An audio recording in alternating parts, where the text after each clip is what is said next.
Chapter 1102. During this stage, the mages at the end of the Divine Era and the scholars who inherited their knowledge discovered the truth. They inhale in Leviathan's breath.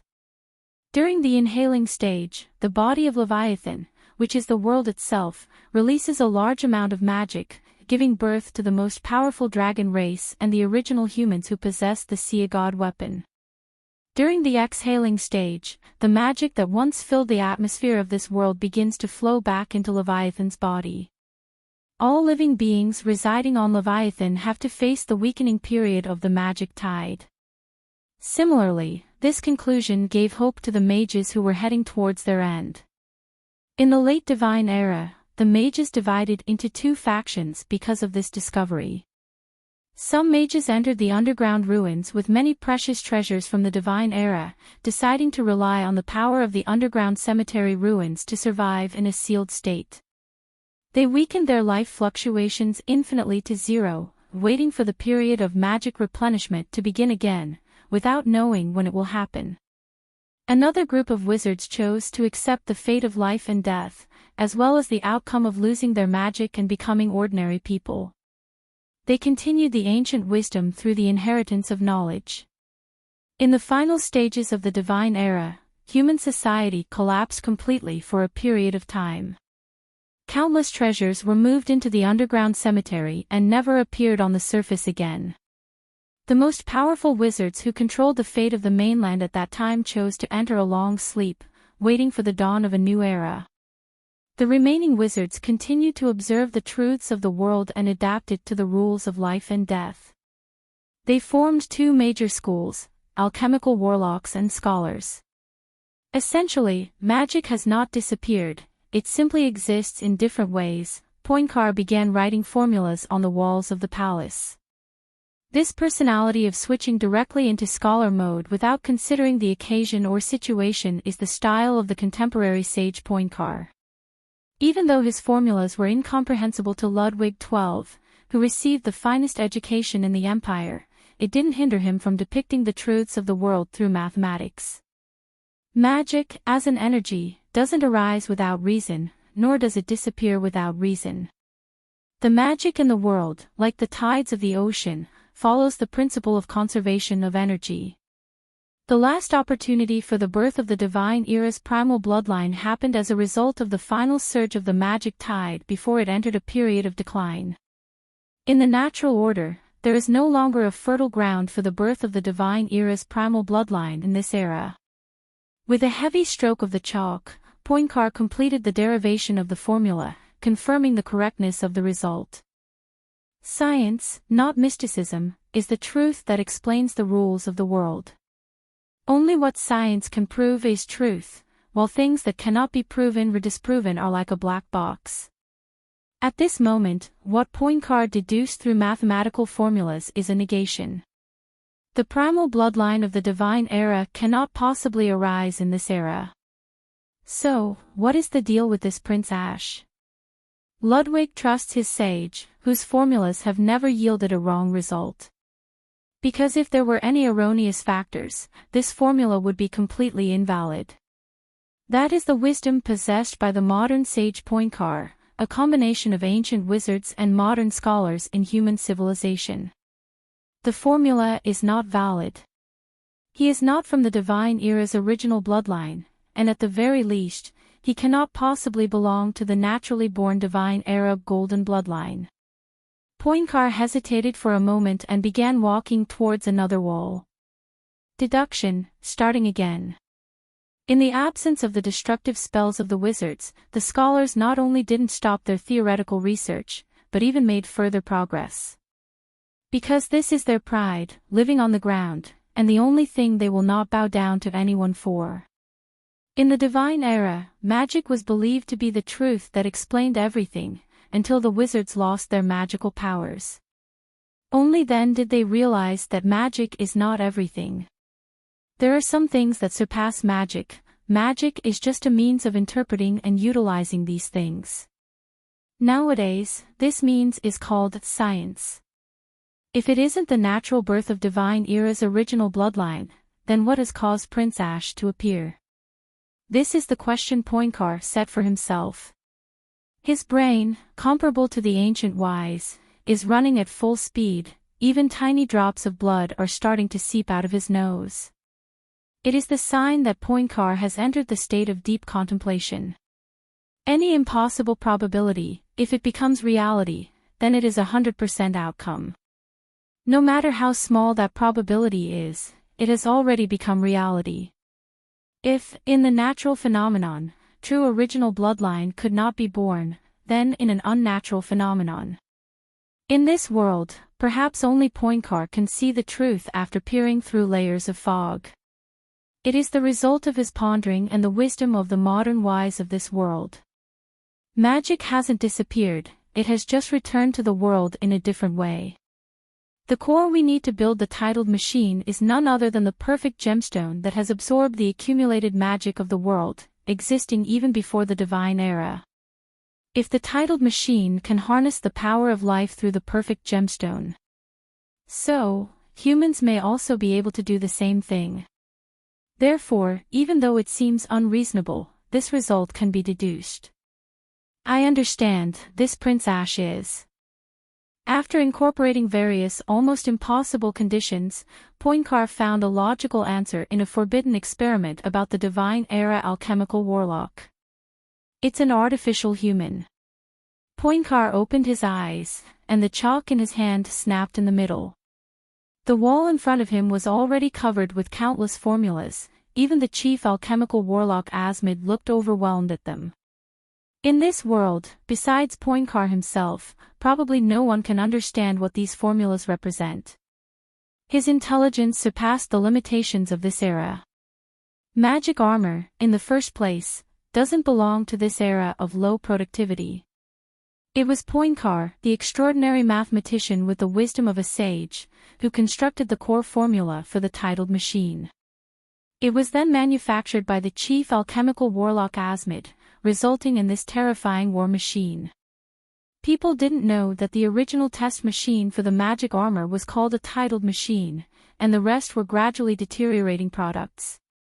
Artificial human, are you saying that Prince Ash's bloodline wasn't naturally occurring? Ludwig XII stood up. Yes, that's the correct answer. The king, who was obsessed with his deceased sister, took away the troublemaker who was his dream lover, but they were inseparable in life and death. Having a secret child is simply a fairy tale. Chapter 1103 Prince Ash wasn't a natural creation, but rather the result of a forbidden spell from the divine era. That's what's normal. Based on his understanding of his former good friend, the chances of him cheating and having a secret child are smaller than stars falling to the ground. He was so attached to his sister that he couldn't spend a day without her. Even at the age of 20, he still showered with his sister, and in the end, he married his own sister. He was irredeemably obsessed with his deceased sister. I didn't expect the kingdom to complete a forbidden experiment that even the late divine era couldn't accomplish. Is this the final glory of ancient alchemy? After learning about Prince Ash, Asmid felt a mix of envy, jealousy, and resentment. He also wanted to perform such forbidden experiments. He also wanted to recreate the glorious times of the divine era alchemic warlocks. In an era where there was no magic power available, the pursuit of truth by the alchemic warlocks only grew stronger, which is why they created the groundbreaking invention of magic armor. There was no alchemic warlock who would not be interested in those forbidden experiments from the divine era. The problem is, it is completely impossible to reproduce the experiments from that era. No materials. No materials. No materials. The important thing is said 3 times.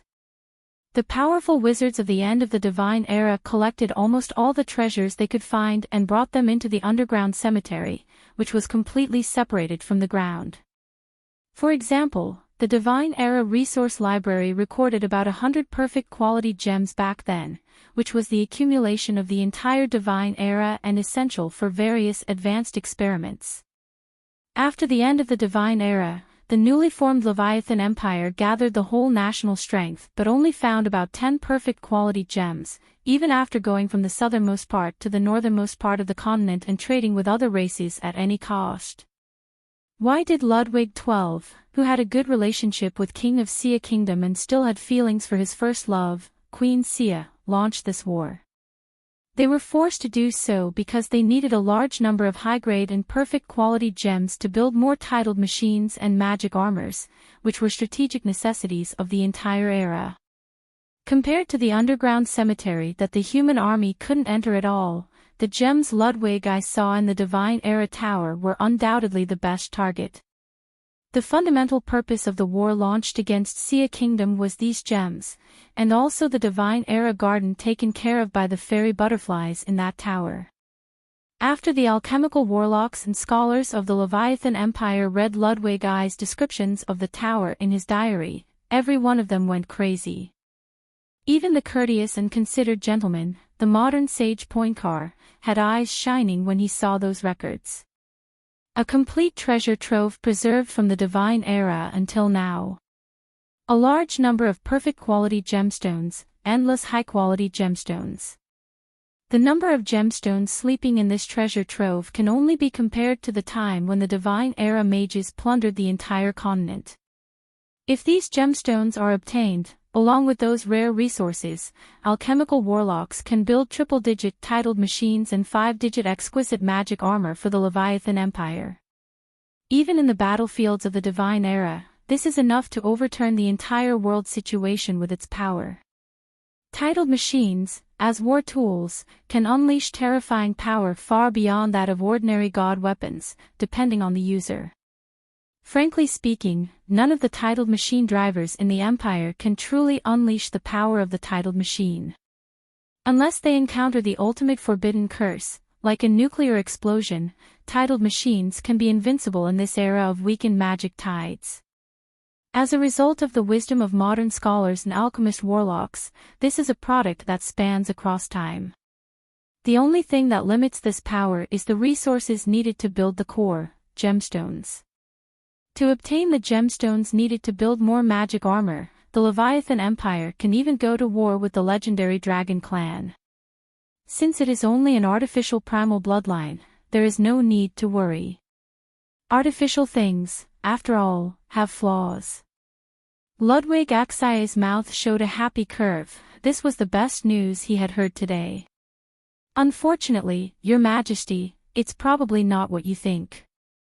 Poincare completely ignored Ludwig Xi's bewildering confidence and poured cold water on him. Even the perfect Divine Era primal bloodline, even if it is artificial, can reproduce descendants. There is no evidence to prove that artificial things will always be weaker than natural ones. It is even possible that the Divine Era primal bloodline appearing this time is the strongest ever in history. Science is real and cold-hearted. It will not change based on anyone's imagination. Ludwig XII was an excellent and wise ruler, who strongly supported science, but he didn't truly understand the essence of science. Wait, so artificial humans can also have children? Ludwig XII was completely confused. Yes, there is no evidence to suggest that artificial humans cannot have children, or that they are weaker than humans. Since even Princess Roland recognizes that Prince Ash has perfect bloodline, it must be a well-established fact. Fake bloodlines cannot deceive people, even if they are artificially created Divine Era original bloodlines. If they can achieve or even surpass the true intergenerational genetic effects, then it proves that these bloodlines are perfect. Poincare's formula was very clear, understandable, and it pointed directly to the essence, which was the only thing that Ludwig XII didn't like about it. He always felt that his intelligence was not on the same level as this wise person, which was quite a blow for a talented and ambitious ruler. Fortunately, he was not alone. Asmid mentioned that he also didn't understand what his good friend was saying. Poincare looked at the two monkeys beside him and began to consider using a more suitable example to help them understand what was going on. There's no way, mortal's wisdom has limits, even Asmid has long given up on the path of pursuing the essence of truth. He's better at using a hammer and machinery to solve problems. For this reason, he has always felt it necessary to compile popular science books like mathematical formulas that even monkeys can understand, so that they can understand the relationship between 1 plus 1 and the ebb and flow of the magical tide. Prince Ash can be seen as the perfect ideal of our magic armor. Originally, our magic armor plan was derived from the research on artificial humans by alchemists during the Divine Era. Certainly, in order to create this Prince Ash, the Sia Kingdom must have accumulated resources for thousands of years, just to complete that forbidden experiment. Chapter 1104, The Perfect Ideal of Magic Armor. Speaking of things like artificial humans, Ludwig XII really doesn't understand. It's the highest level of alchemy in the Divine Era. Nuclear explosion, artificial human, and Philosopher's Stone are among the greatest challenges in the world that even mages couldn't conquer during the peak of human civilization in the Divine Era. Now, the Empire's proud technology of magic armor, can you believe it originated from the same kind of experiment as Prince Ash, an artificial human? How is it possible that he, as the Emperor of the Empire, doesn't know about this? Yes, the development of magic armor itself was not for the purpose of warfare, but rather a new project to simulate the most perfect human physique. Its prototype is the Golden People. But even the most skilled alchemist warlocks of the Divine Era could not reproduce the details of the original Divine Era bloodline. All the artificial human experiments failed. Babies created through artificial wombs were all born with congenital defects. In the end, this experiment was abandoned and considered an impossible forbidden experiment. After the end of the Divine Era, we began to revisit our initial research and gave up on the plan to replicate the perfect Divine Era bloodline. Poincare reminisced about his original intention in developing magic armor. In the beginning, the magic armor was not developed as a weapon for war, but as a simulation of the original bloodline from the Divine Era. Instead of following the traditional path of alchemical warlocks from the Divine Era, they took a different approach. Since they couldn't achieve a perfect replica, they decided to lower their standards and focus on partially simulating the bloodline instead. The system of the original bloodline from the Divine Era was too intricate, even the alchemical warlocks from that time couldn't figure it out. So, they decided to amplify it and increase the margin of error, creating enormous creatures that resembled giants, using the human form as the basis. The essence of the titled machine is a man-made giant, a tool to test theories of the alchemical warlocks. However, when Ludwig XII, who sponsored this project, was shocked to discover that this simulated giant had strength surpassing that of a normal hero-ranked knight by more than 10 times, and was capable of shattering city walls into pieces with a single punch, the plan completely changed. They decided to clothe this simulated giant, powered by a flawless gemstone, in armor that was far beyond what a human could handle.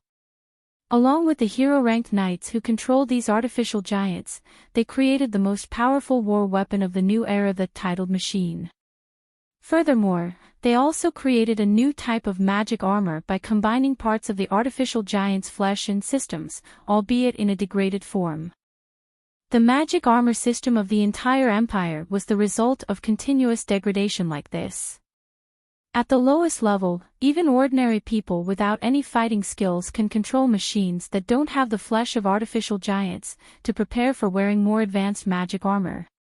Only humans with true talent and the ability to go further can gradually adapt to the fighting style of magic armor and eventually ride on the new type of magic armor that is powered by hero-ranked knights. As for the strongest titled machine, the entire Leviathan Empire used the strength of the whole country to only build 9 of them. So, that Prince Ash is a higher-level scientist than our titled machine. Ludwig XII could hardly believe his ears. Based on the results, it seems so. Poincare nodded, not knowing what kind of black box technology Sia Kingdom used to create Prince Ash. All probabilities of impossibility, under the condition that they have become facts, have been proven to be possible. The technology of magic armor is theoretically the most perfect way to artificially create human bloodlines, and only the power of the original bloodlines from the divine era can accept the synchronization of human consciousness and unleash a power far beyond that of an ordinary hero ranked. From the perspective of pure power output, Prince Ash with a human body naturally cannot compare to titled machines that have a perfect gemstone core and have power that is 10 or even 100 times that of a normal hero ranked. However, from a technological and theoretical perspective, Prince Ash himself is the most perfect evolutionary direction for humans, as the golden people blessed by Sia. Lifespan that lasted for thousands of years. The ability to mate and have offspring with any species. Wisdom and strength that humans cannot imagine. Why did the alchemists of the divine era go to great lengths to conduct these forbidden experiments, even after the end of the divine era? Scholars didn't give up researching in this direction. This is the answer. Born during the magical tide period, the golden human bloodline symbolizes the ultimate perfection of humanity and is so enchanting. Even during the decline of the magical tide, humans with the golden bloodline can still freely use magic because their magical power is completely integrated into their bloodline. The warlock, the only human occupation that still possesses the ability to use magic in the continent, is the best proof that the golden bloodline of the people is perfect in any era and can surpass the influence of the magical tide. It is a beacon of hope for the mages who have lost their magical power. Magic armor is the intellectual crystallization created by the mages who have lost their magical power using the power of science, which allows humans to return to the glory of the divine era. The evidence is that the titled machine has extraordinary power of their own. Poinkar also lost his composure when he discovered this. For the wizards who have lost their magical power for too long, this is simply a miracle. Unfortunately, the lowest requirement for controlling the titled machine also requires a hero rank physique. For the wizards who have lost their magical power, this is simply a prank of the world. The reproduced extraordinary magical power is out of reach for the most orthodox mage successors. There is nothing sadder in this world. Even Poinkar, known as a modern sage, only has a normal human physique level. Without warlock bloodline, he can never cast a fireball in his lifetime. On the other hand, Asmid, who spends his days blacksmithing and can wield a large hammer, may have a chance to become a warrior by using the titled machine. This is nothing short of a dark comedy. I want all the information about Prince Ash. Ideally, we should be able to impregnate members of the Holy Silver Dragon Knight Order. The more samples the better. Poinkar stared into Ludwig Xii's eyes and voiced his needs. You are always so reckless. My Poinkar. Ludwig XII tapped his throne with his fingers and nodded. This plan can be carried out. Poinkar rarely showed a smile. Yes, his requests were always unanswered, because he could always see what people needed in their hearts. Ludwig XII never refused his requests. The power of science is enough to unravel all mysteries. He never had any doubts about this. Chapter 1105 Ludwig XII and Sage Poinkar, the first alchemy warlock Asmid, decided the time for a certain plan in the Empire's most secretive underground fortress and received an unexpected guest. Is it here, the Empire's newest titled machine, my Black Knight? Wearing a black cloak, Morris strolled through the shadows, his eyes burning with desire as he looked at all kinds of large machinery around him. A whole squadron of Tiger III models were stationed in this corridor, elite knights in magic armor patrolling around the massive steel gates, not missing a single corner. They were all knights who had the potential to be chosen as titled machine pilots in the future, just like Morris, and were seen as the future of the Empire. So far, the Empire's titled machines were custom-made for specific hero-ranked warriors, each one unique and symbolizing the Empire's greatest power. However, this newest titled machine was different from the ones before. It was not designated for a specific pilot yet, still in a blank state. In order to gain ownership of this blank titled machine, the major aristocratic families of the Leviathan Empire were scrambling, with rumors that over 100 people had conducted simulation tests. By rights, Morris, who had just advanced on the battlefield, should have been the owner of this titled machine. But what angered Morris was that after returning from the Sia Kingdom, his request to pilot the titled machine was promptly rejected by the higher-ups in the Empire, without any hesitation. Their reason was, "You haven't undergone any tests related to the titled machine, and your suitability is not as good as the pre-qualified pilots who have already undergone extensive testing for this titled machine. Don't worry, the Empire's titled machine will have a place for you in the future. It just takes several years of waiting. Young people, you need to practice and improve more, it's for your own good. The next titled machine will definitely be yours, but for now, let's give up. This Black Knight isn't the type tailor-made for you, there are better ones waiting for you." Lying, all lies. Morris has been in close contact with this black titled machine and coincidentally discovered that the perfect six-sided gemstones needed to build titled machines cannot be found anywhere else in the entire Empire. In other words, this blank titled machine might be the last one in the entire Empire for a long time. Why does he need to practice more and wait for a better titled machine? The future is yours. To consider the overall situation, let's give this opportunity to someone else for now. Everyone is deceiving him, thinking he is an ignorant fool and a helpful person. Actually, he is truly a good person. During the border war, he was always brave and would charge forward. Whenever he had free time, he would be in his powerful tiger-like magic armor, improving his skills with the armor. He genuinely loves magic armor, an amazing weapon of war. Its massive body, crushing power, and the earth-shattering sound it makes when running. Painting his magic armor with a bright red color, he gallops on the battlefield, aiming to achieve greatness for the Empire. Perhaps this is the dream of all young people in the Empire. He fulfilled his own dream and hopes to accomplish that fantastical goal in his lifetime. The titled machine is the ultimate fantasy in the minds of all Empire soldiers, and he is a member of it as well. For this dream, he is willing to sacrifice his own life. He is a good person, someone who joins the army for his own ideals, and is happy to help others and brave enough to charge into battle. Therefore, when Morris realized that he had been fooled by dirty politicians and nobles, he fell into complete silence. He didn't have great eloquence to argue with those politicians who spoke so beautifully, nor did he possess overwhelming force to prove that he was more suitable for the Black Knight than anyone else. In the end, he could only make a choice. I want to prove that it's mine, it must be mine. No matter who it is, they can't take away what belongs to me. It is mine. Standing in the shadow of the corridor, Morris, who was completely covered in black particles, contracted his pupils. Facing the coveted titled machine, he had to do this.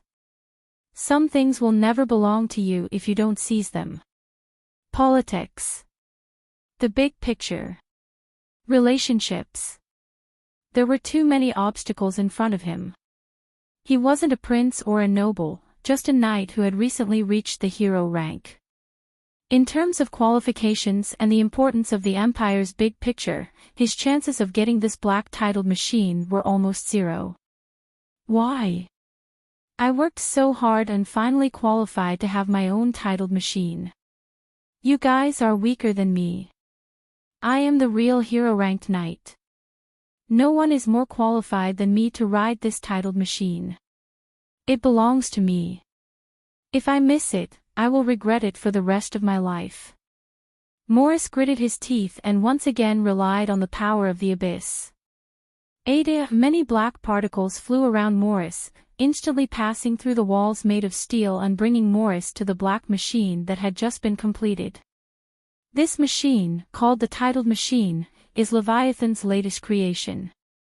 It is a masterpiece made with the latest technology and currently the only blank body among all titled machines without a designated driver.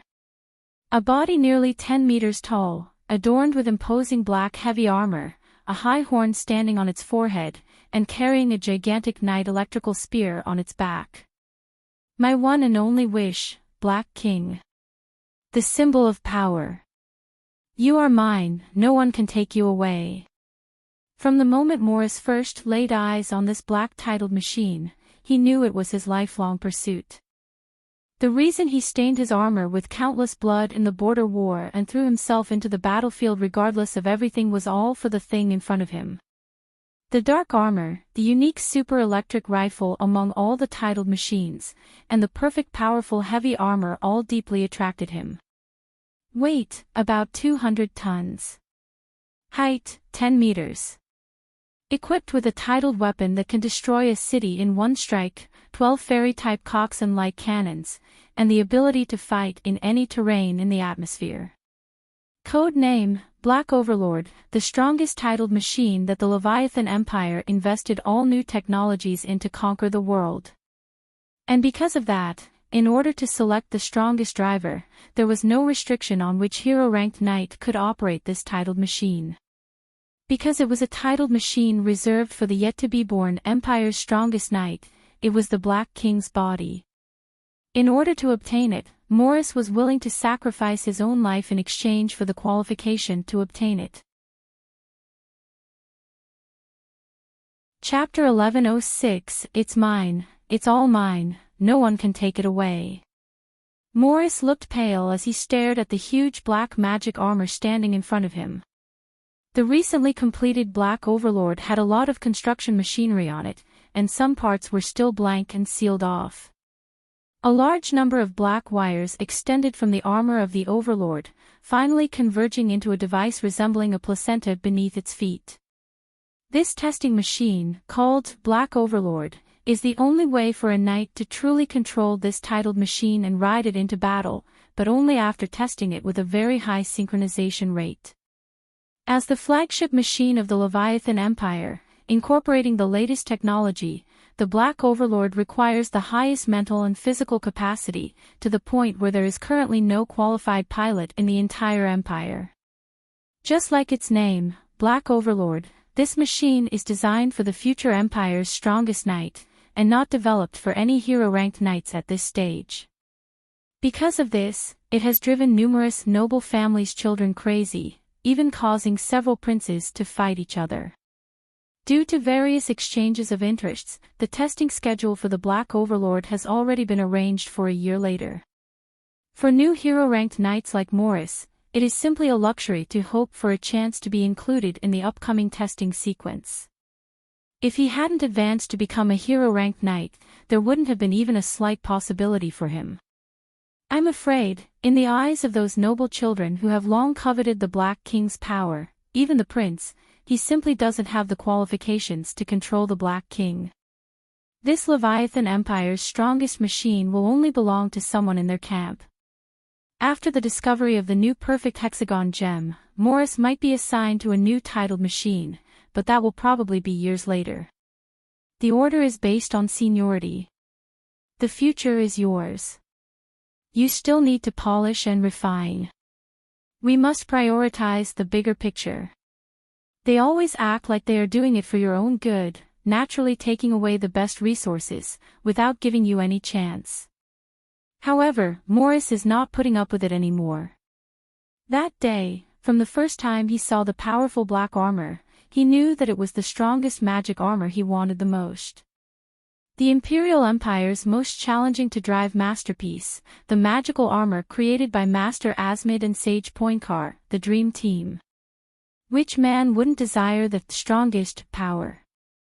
For Morris, this was his wish, and he was willing to pay any price, willingly stepping into the blood-soaked battlefield. After finally advancing to become a hero-ranked knight, they told him that he still needed to wait several years before he could be assigned a titled machine, and it wasn't the black armor that he loved. This is intolerable.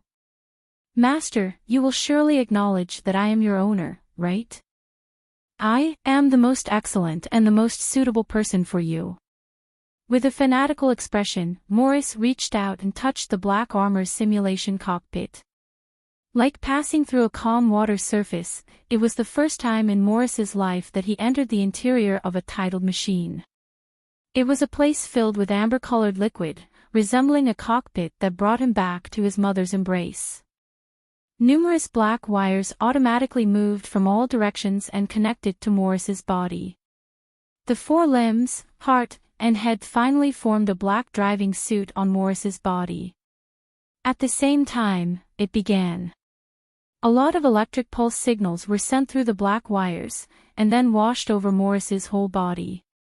Compared to the intense flow of these electric signals, the signal flow of the latest Tiger magic armor is like a little stream. Hold on. Morris.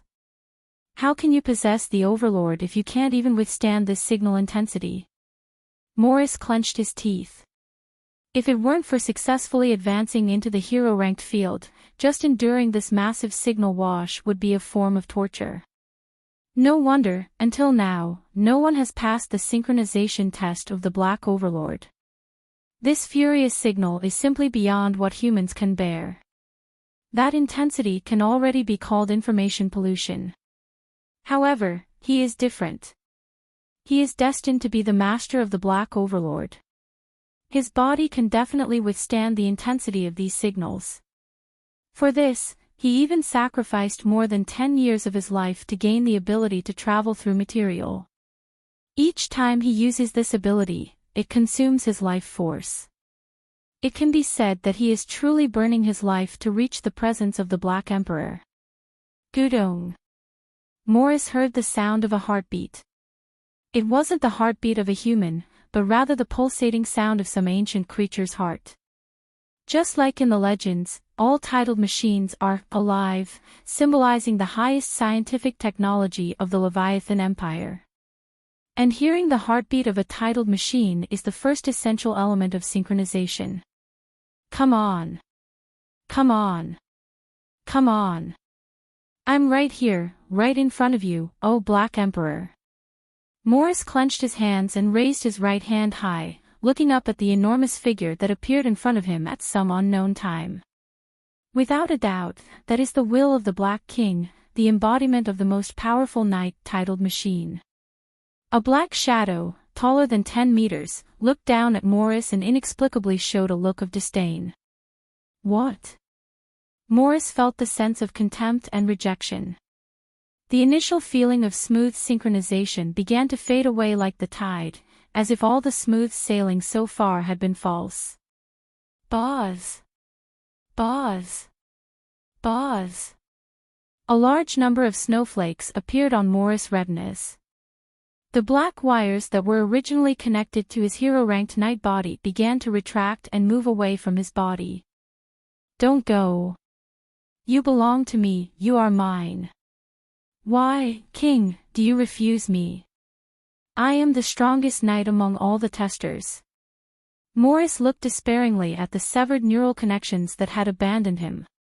Without these black wires extending from the king's interior, any knight dreaming of controlling the magic armor was simply delusional. The driver of the titled machine truly synchronizes their own body with the magic armor. The higher the synchronization rate, the more the titled machine's power can be unleashed. And the measure of the synchronization rate is determined by the quantity and perfection of the connected black wires. Now, Morris has lost the qualification to be connected. This means that the most powerful titled machine of the Leviathan Empire, the Black King, has completely rejected his request to drive it, and doesn't even consider him worthy of being its knight. For Morris, this is a despair greater than dying on the battlefield. Chapter 1107 Bang. Morris, who was completely soaked, was forcefully ejected from the simulated cockpit. The simulated cockpit, used for testing the Black Overlord, seemed to spit out Morris like a huge piece of garbage and quickly closed. Only Morris remained, with a despairing, incredulous, and trembling figure. Is this a joke? Am I not qualified to operate the titled machine? How is this possible? I am a hero-ranked knight, conferred by the Empire. Morris couldn't accept this fact. It was like desperately earning a chance to be with his first love, only to be told it was just a one-sided wish. Not only did he fail to gain recognition from the Black Overlord, but he also had his testing qualifications stripped away. He had never heard of a tester getting forcefully ejected from the simulated cockpit so mercilessly. This means that he is not as adaptable as those who haven't even reached the level of a hero-rank tester in the Black Warrior. How is it possible? His strength is truly at the hero-ranked level. Even if he didn't meet the requirements of the Black Warrior, he would never be so mercilessly rejected. Why? Why on earth? Why? Why, Black Warrior, why did you reject me? I am clearly the strongest knight. Morris yelled, trying to open the simulated cockpit again, but this time there was no response at all. You have no qualifications to answer so coldly. The Black Warrior completely rejected Morris' requirements to become his knight in this way. No. No. No. Morris couldn't believe, was too afraid to believe, this was the Dark Overlord's response to him. It was me first, I was the first to become a hero-ranked knight, I am the one closest to you. Since the first moment I saw you, I can never look at anyone else again. You are mine, can only be mine, I won't allow you to reject me. Overlord, open your eyes and look at me. Silence, a cold silence. The Black King didn't speak, but he found a way to say no to Morris that made him feel hopeless. The reason is actually very simple. Floating behind the crazy Morris, the black eyes emitted a strange aura. Morris' hero-ranked power didn't belong to this world, it was a result of pollution from the abyss. How could something like that be together with the Black King, who represents the perfect bloodline of this world and is driven by perfect gems, and become its master? To the Black King, Morris, who entered the simulation cockpit, was just a big piece of garbage, not qualified to control the titled machine. What the Black King craved was a perfect knight. Since the moment Morris accepted the power from the abyss, he could only live on as a disciple of the evil god. Morris is not stupid, nor is he foolish, otherwise he wouldn't be one of the few elite knights in the Leviathan Empire, with the power to freely paint his magic armor. However, because he cared too much about the Black Overlord, he kept deceiving himself and believed that he was the only one who was special. Now, he finally understands the mistakes he has made and the dark path he has taken. But if he doesn't do this, what else can he do? Being weak is the biggest sin. Without forming a contract with the power of the abyss, he won't even have a chance to approach the Black Overlord. The last time he saw the Black Overlord, this Imperial's strongest titled machine was still in the development stage. It was an encouragement ceremony for the young officers of the Empire who were expected to become the strongest knights of the Empire in the future. In that ceremony, he stood in the last row of the Knight Order. In the front row were the princes of Emperor Ludwig XII. In the middle row were the influential nobles of the country, the offspring of aristocratic families, and branches of the royal family. Finally, they are the young knights who are considered the future elites of the empire. The seemingly equal ceremony actually divided people into different social classes from the very beginning. These knights, who come from small noble families, can never obtain a titled machine in their lifetime unless they miraculously advance to become hero-ranked knights. If he hadn't made a pact with the abyss, those high-born nobles wouldn't even need to pretend, and they would have no chance of coming into contact with a titled machine. In the strictly hierarchical Leviathan Empire, if one wants to climb up and compete with the children of those high-born nobles, they need to work harder than anyone else and achieve something that no one can ignore. The Emperor of the Empire is a wise ruler who has promoted the development of science and technology. However, even he cannot solve this social class problem. According to reason, a talented knight like Morris would have the opportunity to marry a noblewoman and be accepted into the upper echelons of society if he can succeed. It would take several generations for his descendants to have a chance to compete on the same level as the children of other high-born nobles. However, Morris didn't want to wait anymore.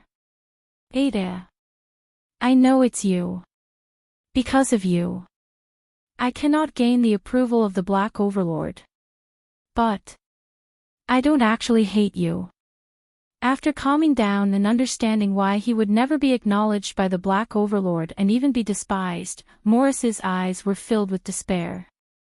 Finally, he attempted to make another deal. If I sacrifice the remaining years of my life and only have 1 year left, will it grant me the ability to control the Black Overlord? A large number of black particles gathered in front of Morris, gradually forming an X symbol. In the depths of the abyss, this represents no. In other words, even if Morris sacrifices almost all of his life, it is not enough to make a deal with the abyss and gain the qualification to control the Black King. Morris was mentally prepared for this answer a long time ago. Just obtaining the power to sneak through shadows and briefly shift through matter has consumed 11 years of his life. To gain the qualification to control the Black King, it would mean completely deceiving the recognition mechanism of the Black King. It seems that even sacrificing his entire life would not be enough. A deal with the abyss is so cruel and heartless. So, let me ask a different question. Is there any way for me to obtain the Black King? Morris' expression became increasingly determined, as he was prepared to give up everything. A large amount of black particles gathered again, forming another symbol. It was in the shape of the letter O. This symbol represents can or able to. Upon seeing this symbol, Morris showed a hint of hesitation on his face. He knew that if he chose this path, he would be doomed to an endless cycle of suffering. However, did he have any other choices? Chapter 1108 No, from the moment he made a pact with the abyss, there was no turning back. Just to acquire the ability to move through shadows and traverse materials, he had sacrificed 11 years of his life, all in the hopes of gaining the recognition of the Black King. Now, he had failed. Failure always comes with a price, just like how one dies when they are killed. I will come back. You are mine, no one can take you away. Reluctantly, Morris looked at the silent Black Overlord, then walked towards the wall without looking back. He ignited his own life once again and disappeared silently into the armory. Behind him, the massive Black Overlord stood tall in the darkness, as if nothing had happened. However, for Morris, everything had changed. It was the first weekend after the assessment of the Sia Kingdom's Divine Era Tower and the Holy Silver Dragon Knight Order. The long-closed Divine Era Tower finally opened its doors. In order of their excellent performance, the first batch of members from the Holy Silver Dragon Knight Order, allowed to take a break from the tower, began to appear in groups of 3 or 5. Ein was not worried that they would never return. Once they became members of the Holy Silver Dragon Knight Order and truly experienced the intense training with the divine artifacts, no one would want to go back to the past. This was true for the Leviathan Empire's Princess Knight Order, the Wilderness Bride group from the Tribal Union, as well as the young ladies from various noble worlds. The common girls who managed to grab this chance to become members of the Holy Silver Dragon Knight Order were even more excited. It was their only opportunity to change their own destinies. Even the young girls who were originally spies and intelligence agents infiltrating the Holy Silver Dragon Knight Order desperately seized this opportunity. Spies and intelligence agents were secretive and dark beings that would never be seen in the light. On the other hand, being a formal member of the Holy Silver Dragon Knight Order was an honorable profession that anyone could proudly boast about. Not to mention the magical environment resembling the Divine Era, which could only be found in the Divine Era Tower, as well as the divine artifact that everyone loved. Without Ein needing to take action, after successfully completing the entry assessment of the Holy Silver Dragon Knight Order, the intelligence agents who willingly surrendered themselves to the nuclear explosion queen were filling up her study room. In the end, it was Ein who voluntarily told them that she didn't mind if they spread the information from the Divine Era Tower. On the contrary, her purpose in establishing the Holy Silver Dragon Knight Order was to prepare for a new era. The treasures sealed within the Divine Era Tower were protected by the power of Lord Silver Dragon and were impossible for anyone to steal. This brand new Holy Silver Dragon Knight Order was created by Ein for the future of this world. Everything was for the promise with the great Lord Silver Dragon. Now, the first stage of the Holy Silver Dragon Knight Order's historical mission has been perfectly completed, and an even greater future is about to come. At this moment, the girls who walked out of the ancient Divine Era Tower began to feel somewhat uncomfortable with the thin magic in the air. Compared to the magic concentration that even the fairy butterflies in the Divine Era Tower were satisfied with, the free magic in the air of the real world was really too low. It was like suddenly entering a dry desert from a lake filled with water ripples, and it was really difficult to practice in such an environment. Fortunately, these girls were not here to train, but to relax and enjoy their vacation. The first holiday of the Holy Silver Dragon Knight Order began like this. This is also Yunshi's first time stepping out of the tower and onto the bustling streets since he arrived in this world. Beside him was Adley, holding a teddy bear. In normal situations, with their extraordinary looks, just walking down the street would cause a great commotion. But Adley is not only a princess with the bloodline of the traditional Virgin Palace, but also an extremely rare traditional Divine Era warlock on this continent. By using a disguise spell, the two of them appeared as ordinary brother and sister in the eyes of others, seen everywhere. The brother is mature and steady, looking about 18 years old. Even with the disguise spell covering him, he naturally emits a feeling of closeness, like a big brother from the neighborhood. The sister is innocent and adorable, only reaching her brother's waist in height. Holding a cute little yellow bear, she always sticks close to her brother, calling out, "Brother! Brother!" Queen Ein, seeing this scene from the high tower, expressed her desire to enjoy the holiday with Lord Silver Dragon. Unfortunately, she is just too busy. As the one in complete control, who suppresses all who oppose her with absolute strength as the Nuclear Explosion Queen, and having just established the Holy Silver Dragon Knight Order, she wishes she had 3 brains and 6 hands to use.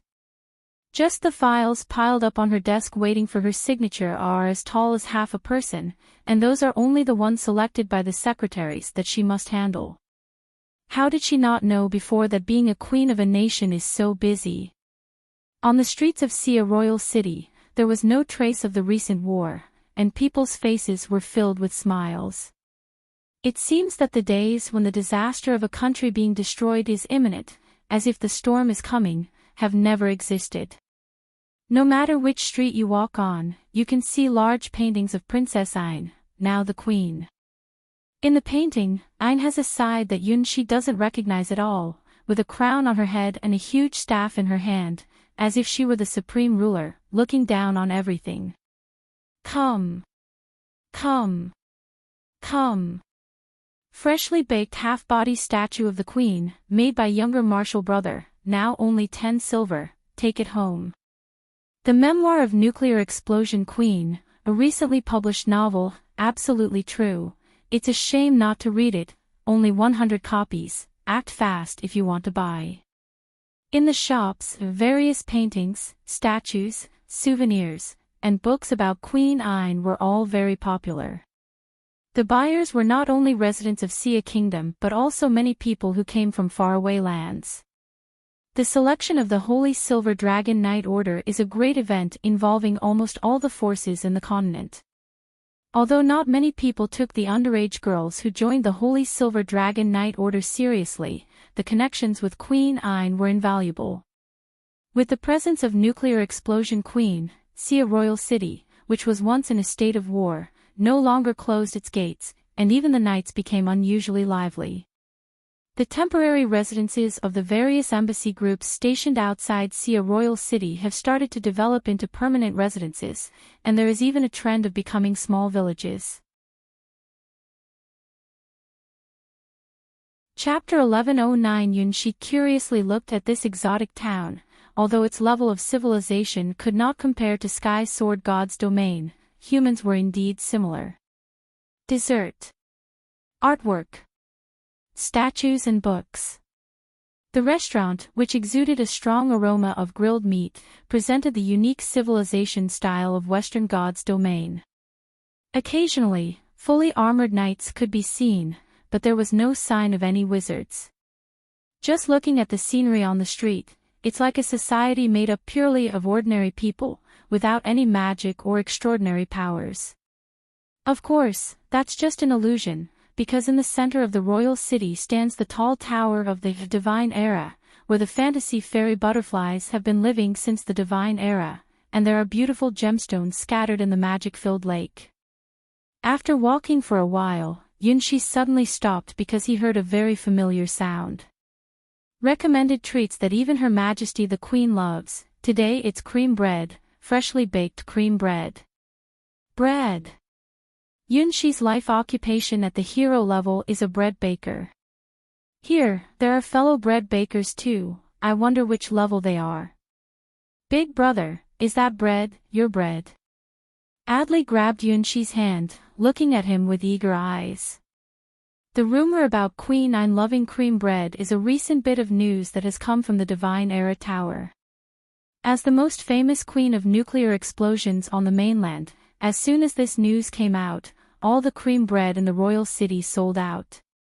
The price of fresh cream and flour needed to make cream bread tripled overnight, and there was still not enough supply. It seems that anything related to that nuclear explosion queen can sell well. Even the sensitive mainland merchants have started selling goods related to this magical queen to the north. Now, even the Leviathan Empire has a large number of people who admire Ayn. They spontaneously formed the Nuclear Blast Queen Party. With the identity of a forbidden spell warlock in the Divine Era, at the age of 14, the power to destroy the Empire's first magic army legion overnight using the ultimate forbidden spell, all these factors combine to create a true legend. The establishment of the Holy Silver Dragon Knight Order adds more color to this legend. If at the beginning some people thought that the Holy Silver Dragon Knight Order was just a whim of the Queen, when powerful races like the Troll Clan, Lamia Clan, and Mermaid Clan, originally part of the Leviathan faction, joined, everything changed. Saramanda, the sub-chief of the Troll Clan, made a breakthrough and became the second hero-ranked member of the Holy Silver Dragon Knight Order after Queen Ayn. It made countless people shudder. This is a troll, and moreover, a hero-ranked troll, who also possesses a god weapon. Even during the war in the Divine Era, it is an undisputed monster. One person can sweep away an entire legion. Not to mention, now is the time when magic tide is weakening. Throughout the whole continent, including the other races, there are probably less than 50 hero-ranked individuals.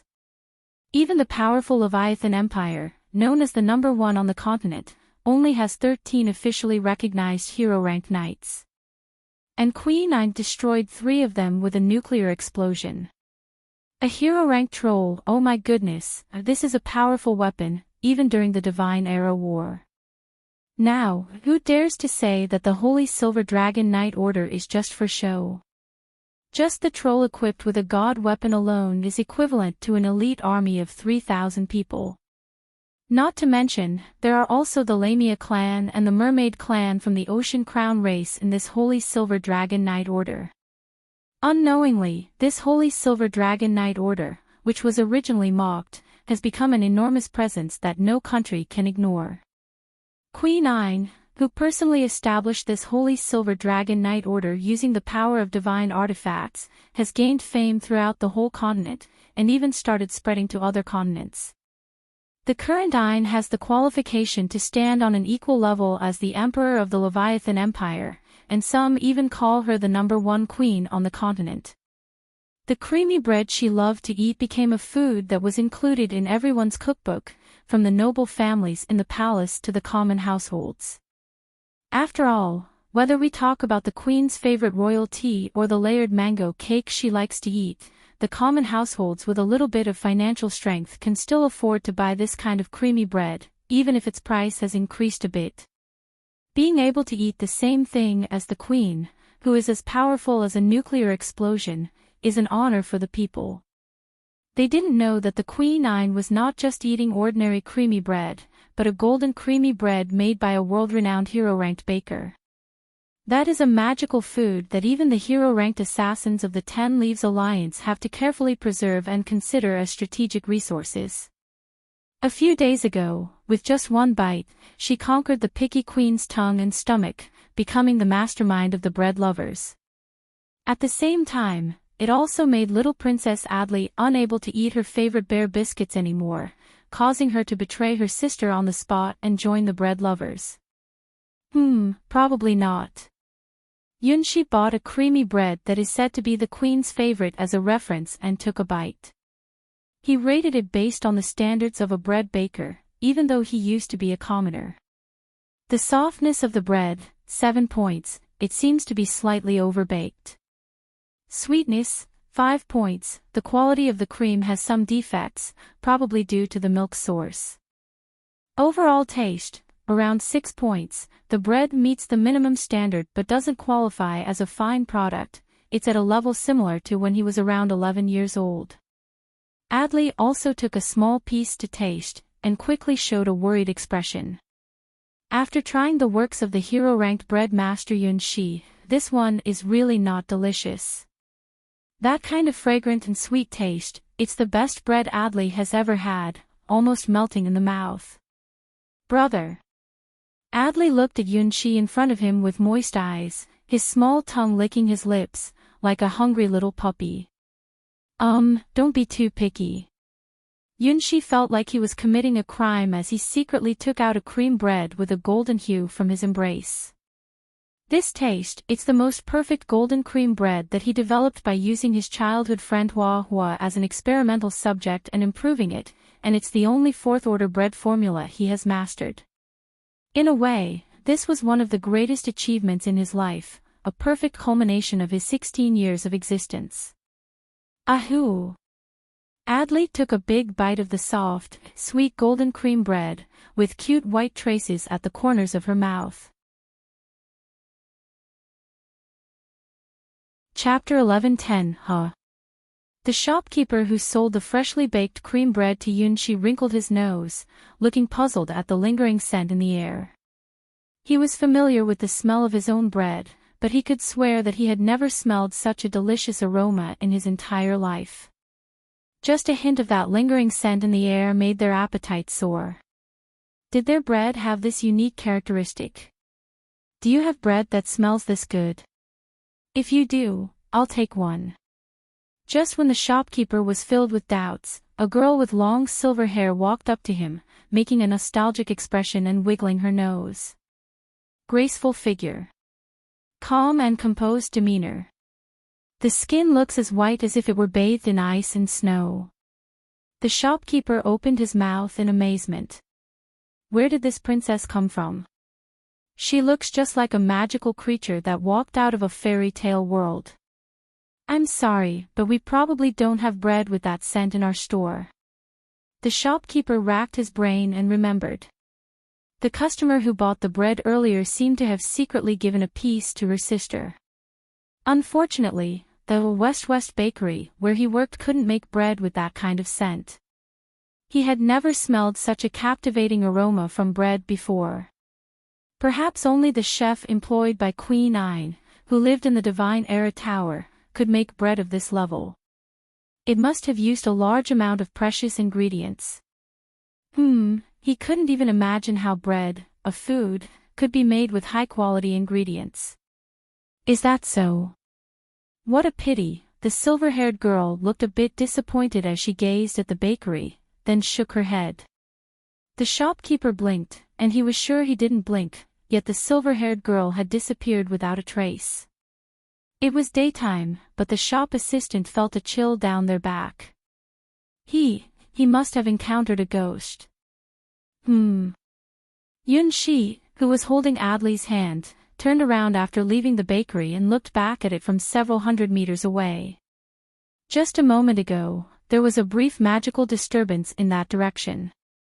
It seems like this world is not completely immune to magic. There was probably a warlock who appeared just now.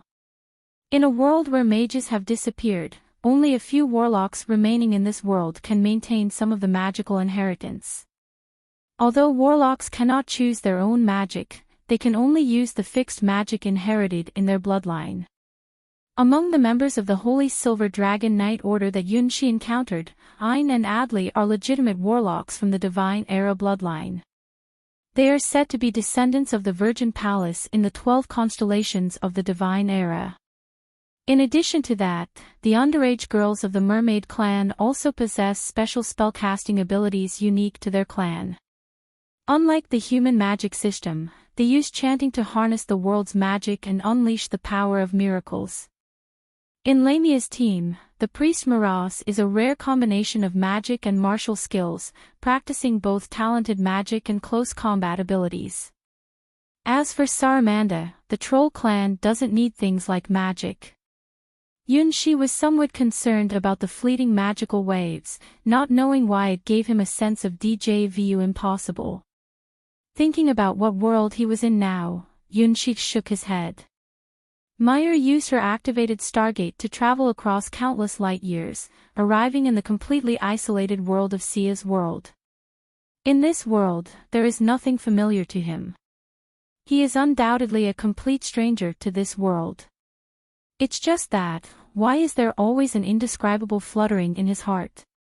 It's like something has happened, but what? Yunshi closed his eyes, trying to find any trace of clues. If only the power of the stars could still be used, but unfortunately, with Meyer's complete silence and the huge consumption when activating the star travel, Yunshi's star power is now at an all-time low. Whether it's the ultimate god weapon, the star wings, or the ability to release seeds, they are temporarily sealed away. Otherwise, Ayn and Adley would have already had Yunshi's seeds planted in them. The battle surrounded by his 4 ex-girlfriends was a huge turning point in Yunshi's worldview. Truly encountering his 4 ex-girlfriends, even if it was only a projection of their powers, made Yunshi realize how terrifying and despair-inducing that power was. The power of creation is so unreasonable and does whatever it wants. They are his ultimate enemies. This crisis clearly showed him that if he couldn't become stronger, as long as he was caught again, it would undoubtedly be a dead end. Meyer's star travel power is not easy to use. In order to save him, she even exhausted all of her own power, and it's likely that she won't be able to recover for a long time. The only known way to restore the power of the stars is to complete the trial of the stars. The task of collecting Sia's World 12 constellation gods' weapons must be completed as soon as possible.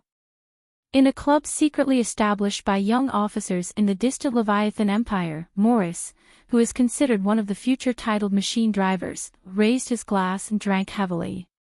"I don't want to be human anymore." The sudden declaration left many young knights, centered around him, with bewildered expressions. What's wrong with Morris? Among these young knights, who come from minor nobility or even the lower class, Morris is the person everyone admires. He broke through the brink of life and death in battles against monsters like trolls, becoming the Empire's recognized 10th hero-ranked magic-armored knight, with a bright future ahead. Although there is no titled machine yet, it's just a matter of time before the Empire gets hold of this kind of power. In their eyes, Morris's life path is smooth sailing, making him their idol. The path Morris is walking is also the path they want to walk. Now, Morris's sudden words of "I won't be human anymore" leave the young knights who idolize him at a loss. If not being human, then what else can one be? I know, just like me, all of you are longing for power. Dark particles start appearing in Morris's eyes. Abyss is a strange power to this world. Sia's divine sword, the Leviathan monster, these are the 2 most powerful sources of power in Sia's world. Human mages gain Sia's wisdom, while the monsters of the Leviathan gain the vitality of the beast. This kind of power from the Abyss has never appeared here before. But now, everything is going to change. Chapter 11:11 The Abyss is approaching, and the humans of this world must make a choice. The third faction, apart from Sia and Leviathan, is about to be born here. He, Morris, the Apostle of the Abyss, the follower of the evil god Ada, is about to take on the task of spreading the power of the Abyss. Only in this way can he afford the price and obtain his desired Black King, becoming the strongest Black Knight in this world. Do you desire power? Morris raised his glass, his eyes no longer showing any sign of drunkenness. In the whisper of the abyss, he fell. Perhaps, all of this was destined from the moment he heard the murmur of the abyss during his battle with Saramanda. I want it. Morris, what have you discovered? You suddenly advanced to hero ranked. Do you have any special methods? It's impossible for the young knights gathered here not to be curious about Morris' sudden advancement. Everyone here, who can gather in this club, are elite knights of the Empire's young and promising generation, with similar qualifications. Among them, several people's skill in piloting the fierce tiger-type magic armor even surpasses Morris. When they spar with each other, Morris' ranking in this club is only around the top 5. Who would have thought that following the envoy team to that so-called Holy Silver Dragon Knight Order selection, Morris would suddenly make a stunning breakthrough, crossing the chasm between ordinary and hero ranked in one go. In the modern era of weakened magic tide, the difficulty of advancing to hero ranked is truly a despair-inducing probability, especially compared to the magic-infused divine era. The path of the mage is completely cut off, and although the path of the knight still exists, it requires various resources and the quantity of body-strengthening drugs is skyrocketing, even 10 times is considered insufficient. Without a large amount of magical factors in the air, many of the medicinal herbs and plants that were common in the divine era have become extinct. This makes the advancement of the knight's path even more difficult. Even the wealthy and powerful Leviathan royal family cannot afford the same amount of resources as the divine era.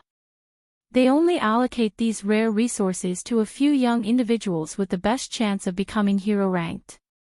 Being of humble noble birth and common knights, it is nearly impossible for them to obtain the necessary medicinal herbs even if they show exceptional talent. Advancing to hero ranked is almost an impossible task without the assistance of those medicinal herbs. Everyone is curious about how Morris managed to achieve this without any resources. His talent is obviously not at the same level as Princess Roland, who is considered a once-in-a-century candidate for advancing to hero ranked. The Empire's first Princess Knight is recognized as the surefire candidate to advance to hero ranked. No one could have anticipated that Morris would be the first to achieve it. Yes, I do, said Morris, looking at his companions. The members of this Future Knights Club are all elite knights who are striving to become future titled machine knights, just like him. When they formed this club, they were full of hope for the future. They are the drivers of the latest generation of magic armor and represent the seeds of the Empire's future. They once firmly believed that they were the future of the Empire, the strongest knight regiment to ride into continental wars. Ah, how innocent you are! You have never seen true power, nor faced the indescribable things in the abyss. You know nothing about power. But to obtain this kind of power, you must pay a price, Morris said as he put down his own glass, looking provocatively at his former comrades. Do you have the determination to risk your lives for the power of advancement? Even if it means death, we must move forward, continuously. Beneath your feet lies an endless abyss. For a moment, the entire club room fell silent. The young knights, like Morris, aspired to stand out, to gain wealth, power, or simply to pursue a path towards greater strength. They looked at Morris with fiery eyes. Morris was familiar with that kind of gaze. How many times had he looked at it in the mirror while washing his face, seeing that crazy and persistent gaze? In order to gain power, for their own goals, with an intense gaze at any cost. What they lack is only a path, a clear method to obtain power. Being too young, they don't know that equal exchange is always the truth of the world. If you want to get something, you must necessarily give something. They cannot obtain various medicinal resources monopolized by the royal family, and cannot create medicinal baths like the Knights of the Divine Era using precious herbs. Even if they dare to challenge the limits between life and death, in this period of magic tide decline, the possibility of advancing to hero rank is almost zero. They are not afraid of death, but afraid that even gambling their lives won't give them a chance. "Is what you're saying true, Morris?" someone quickly asked, panting heavily. "Could it be, Morris, that you have discovered ancient heritage?" Someone thought they had found the truth, as only the heritage of the Divine Era can significantly increase the chances of advancing to hero rank. "Morris, can we really do it?" More people chose to believe, because Morris was right in front of them, the best example. Believe. Believe me, Morris. I will bring you a brand new path of advancement. Morris didn't lie, this was opened by his own hands, a road to endless abyss. He made the choice in order to obtain the Black Overlord. The abyss gave him power and offered enough temptation. He looked at these young knights whose eyes were shining, just like he saw himself not long ago. He knew they wouldn't refuse. The temptation was too great, too irresistible for them, who had severed the hero-ranked path. "I will be your guide, showing you a whole new world. We will change this era and become the founders of a new era. All you need to do is believe in me wholeheartedly, believe in the path I have created. I promise you will gain the power you desire and become true heroes." Morris, with his passionate speech and the fact that he advanced to the hero-ranked stage without a large amount of rare resources, successfully conquered these young knights, who came from small noble families or even commoners. Soon, someone raised their hand to indicate their willingness to acknowledge Morris as their leader. In the Leviathan Empire, where the rule of obeying the strong is paramount, it was only natural for hero-ranked Morris to become the leader of everyone here. So, let's say it together. Morris took a deep breath and uttered that magical name, Ada, Ada, Ada. Chapter 11:12 Deep Underground Tunnel. The dusty gate has been there for thousands of years, standing quietly.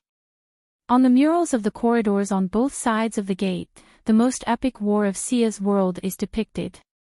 The last golden ancient people, with a human army as vast as the tide, challenge the ruler of this world, the giant dragon.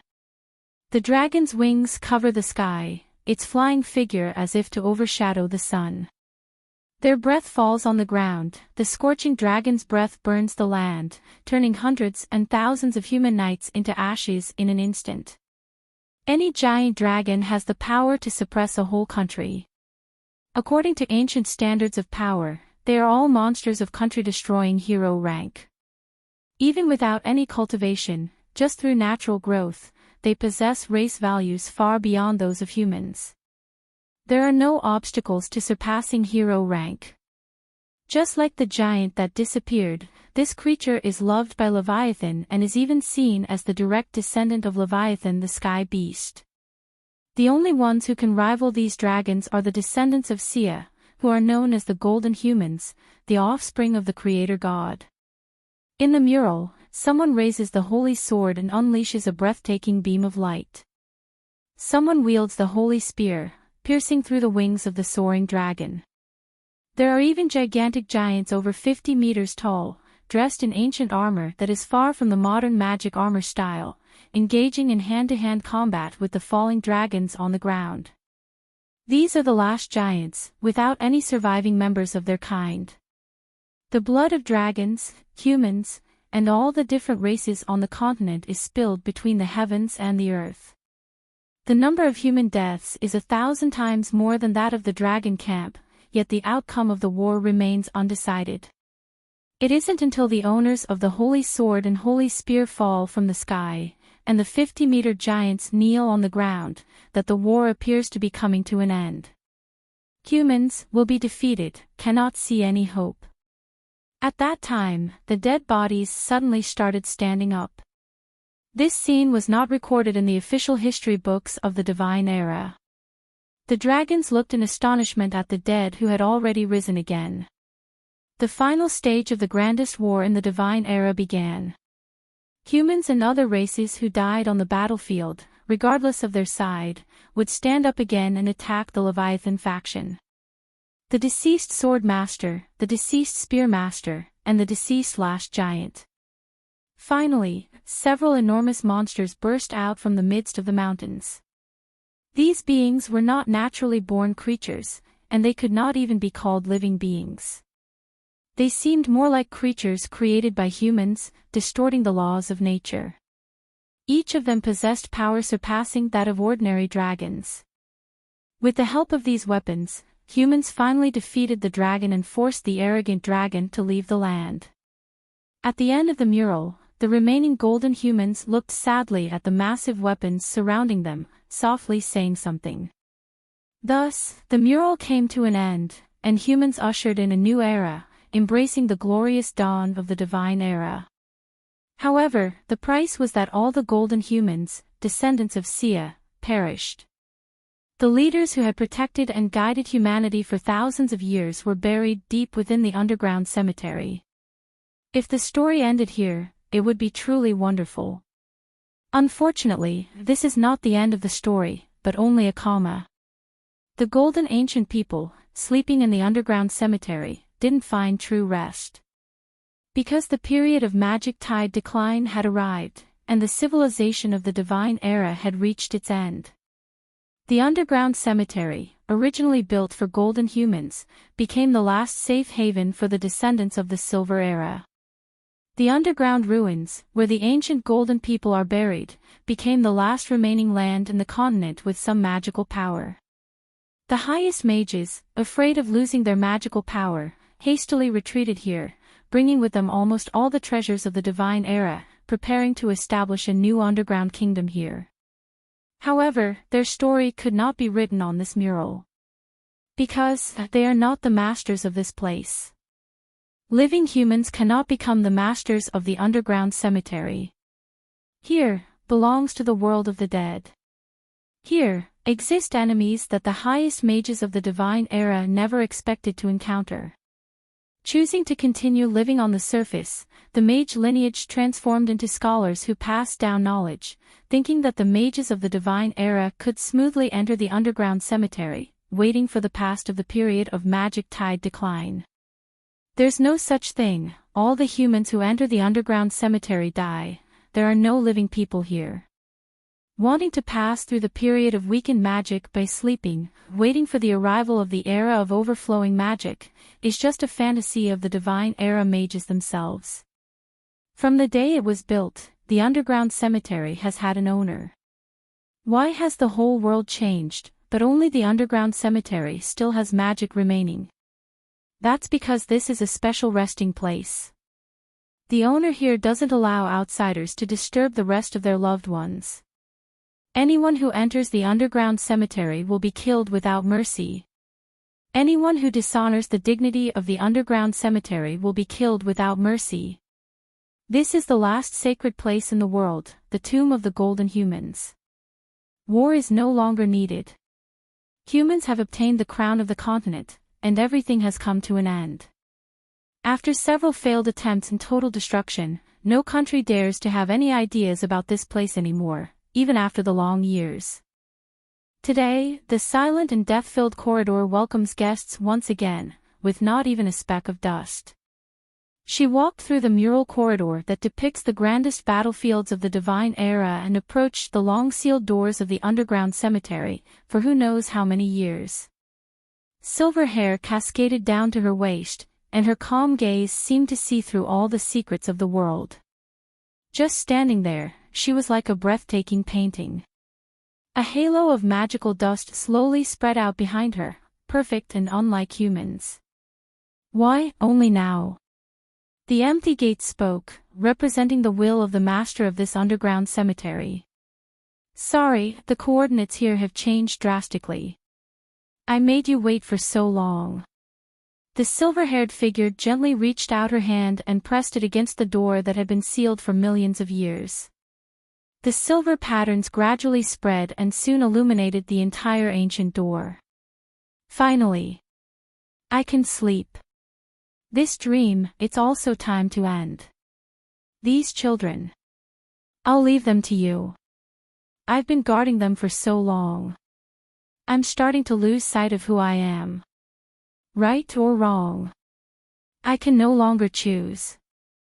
Some tired voices gradually became low, like a guilty prisoner.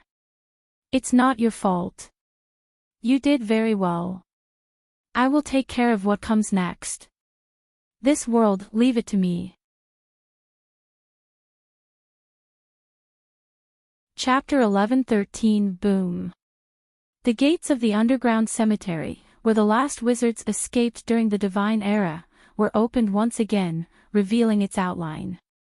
The entire underground cemetery is divided into 7 underground levels, with a complex architectural style and volume that doesn't match the productivity of the time. Even the entrance hall is over 50 meters tall, with pillars so large that 10 people couldn't wrap their arms around them. In the center of a massive square spacious enough to accommodate 100,000 people for exercises, stands a gigantic figure. He is the guardian of the first level of the underground cemetery. The first level was built so immense because this guardian fought fiercely against the dragons during the Divine Era War, going to extremes to avenge his own kind. However, the last giant has long since passed away. There are no living humans within the underground cemetery.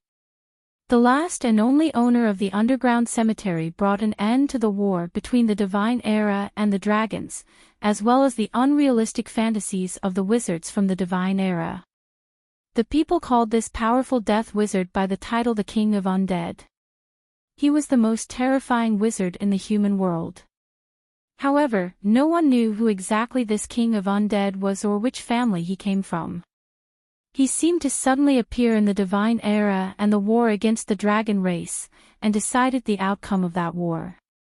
The huge weapons he controlled, along with the massive army of undead awakened from the battlefield, completely changed the outcome of that war.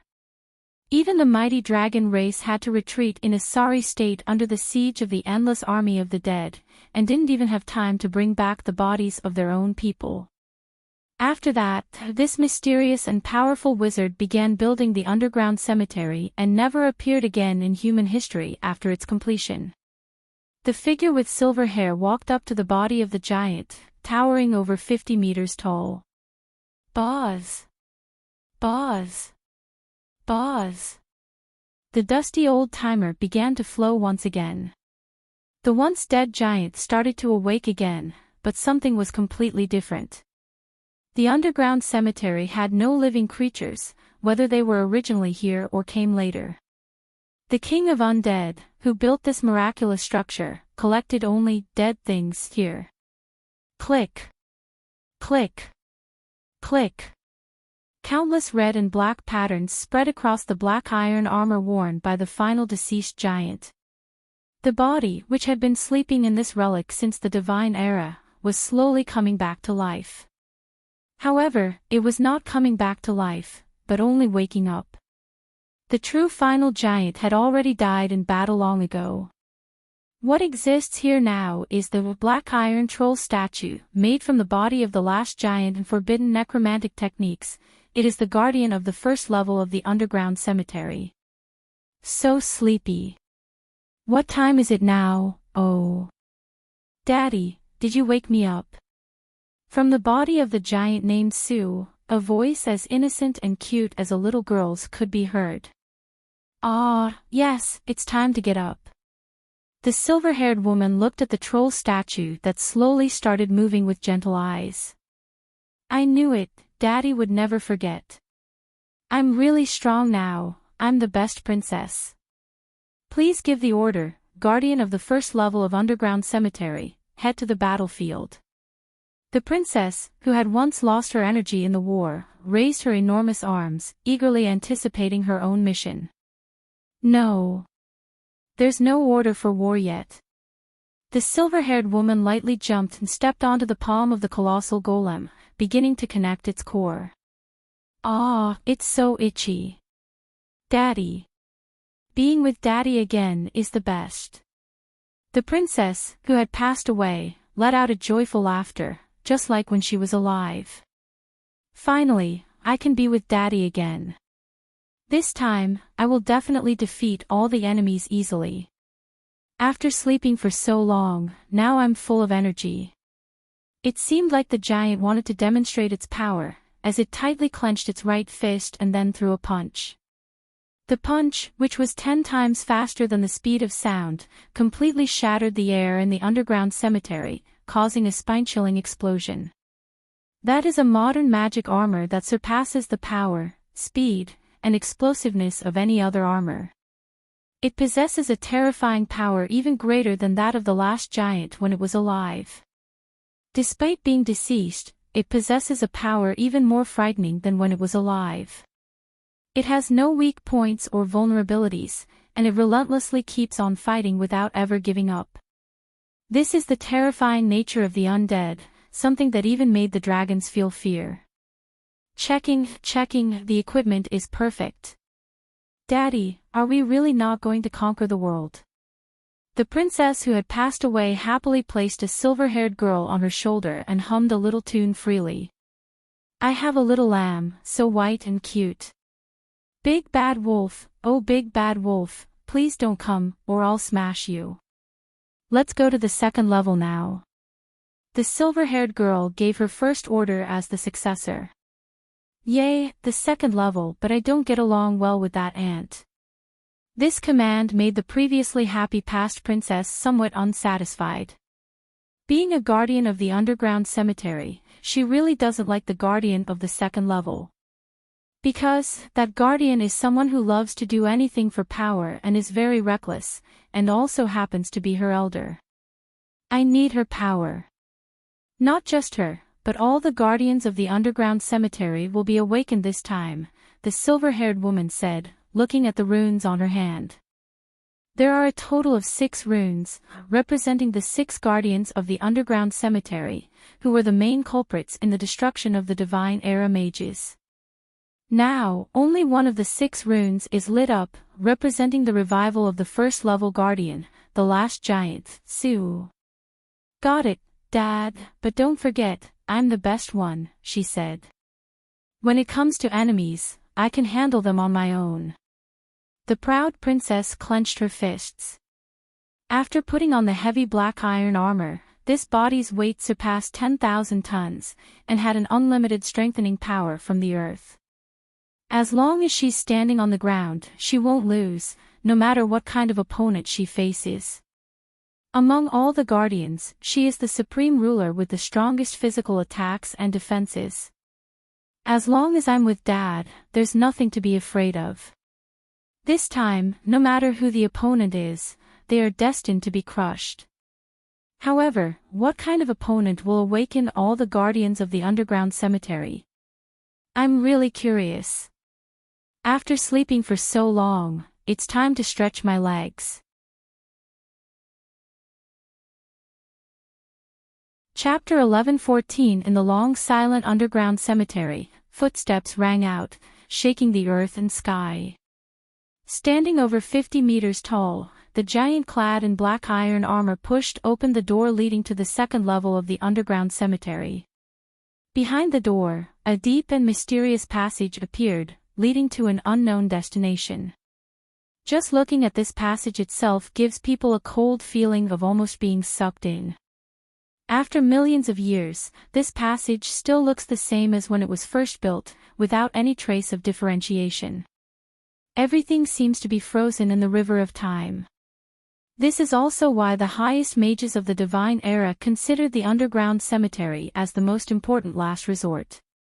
Because this is the only known large-scale relic that still contains a large amount of magic during the period of magic tide decline. The entire underground cemetery is not just a simple vertical structure, not even just one type of terrain. It is a century-long project of unimaginable scale. It is said that the architectural scale of the entire underground cemetery was built with a million-level residential system, like a heavenly paradise after death.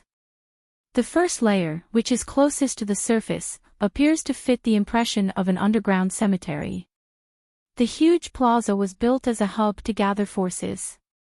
The strangeness of the underground cemetery begins to show from the second level onwards.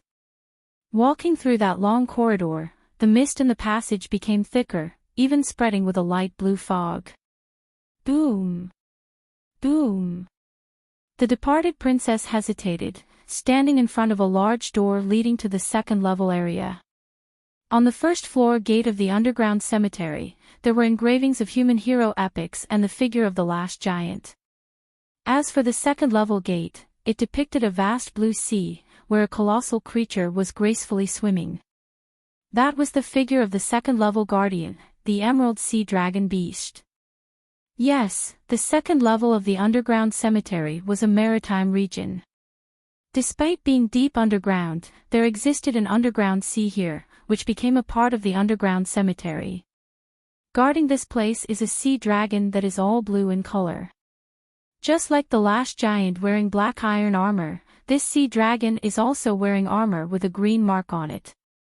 Its length exceeds 100 meters, and it is a specialized war weapon used for underwater combat. This is something even the current ruler, Leviathan Empire, has not encountered.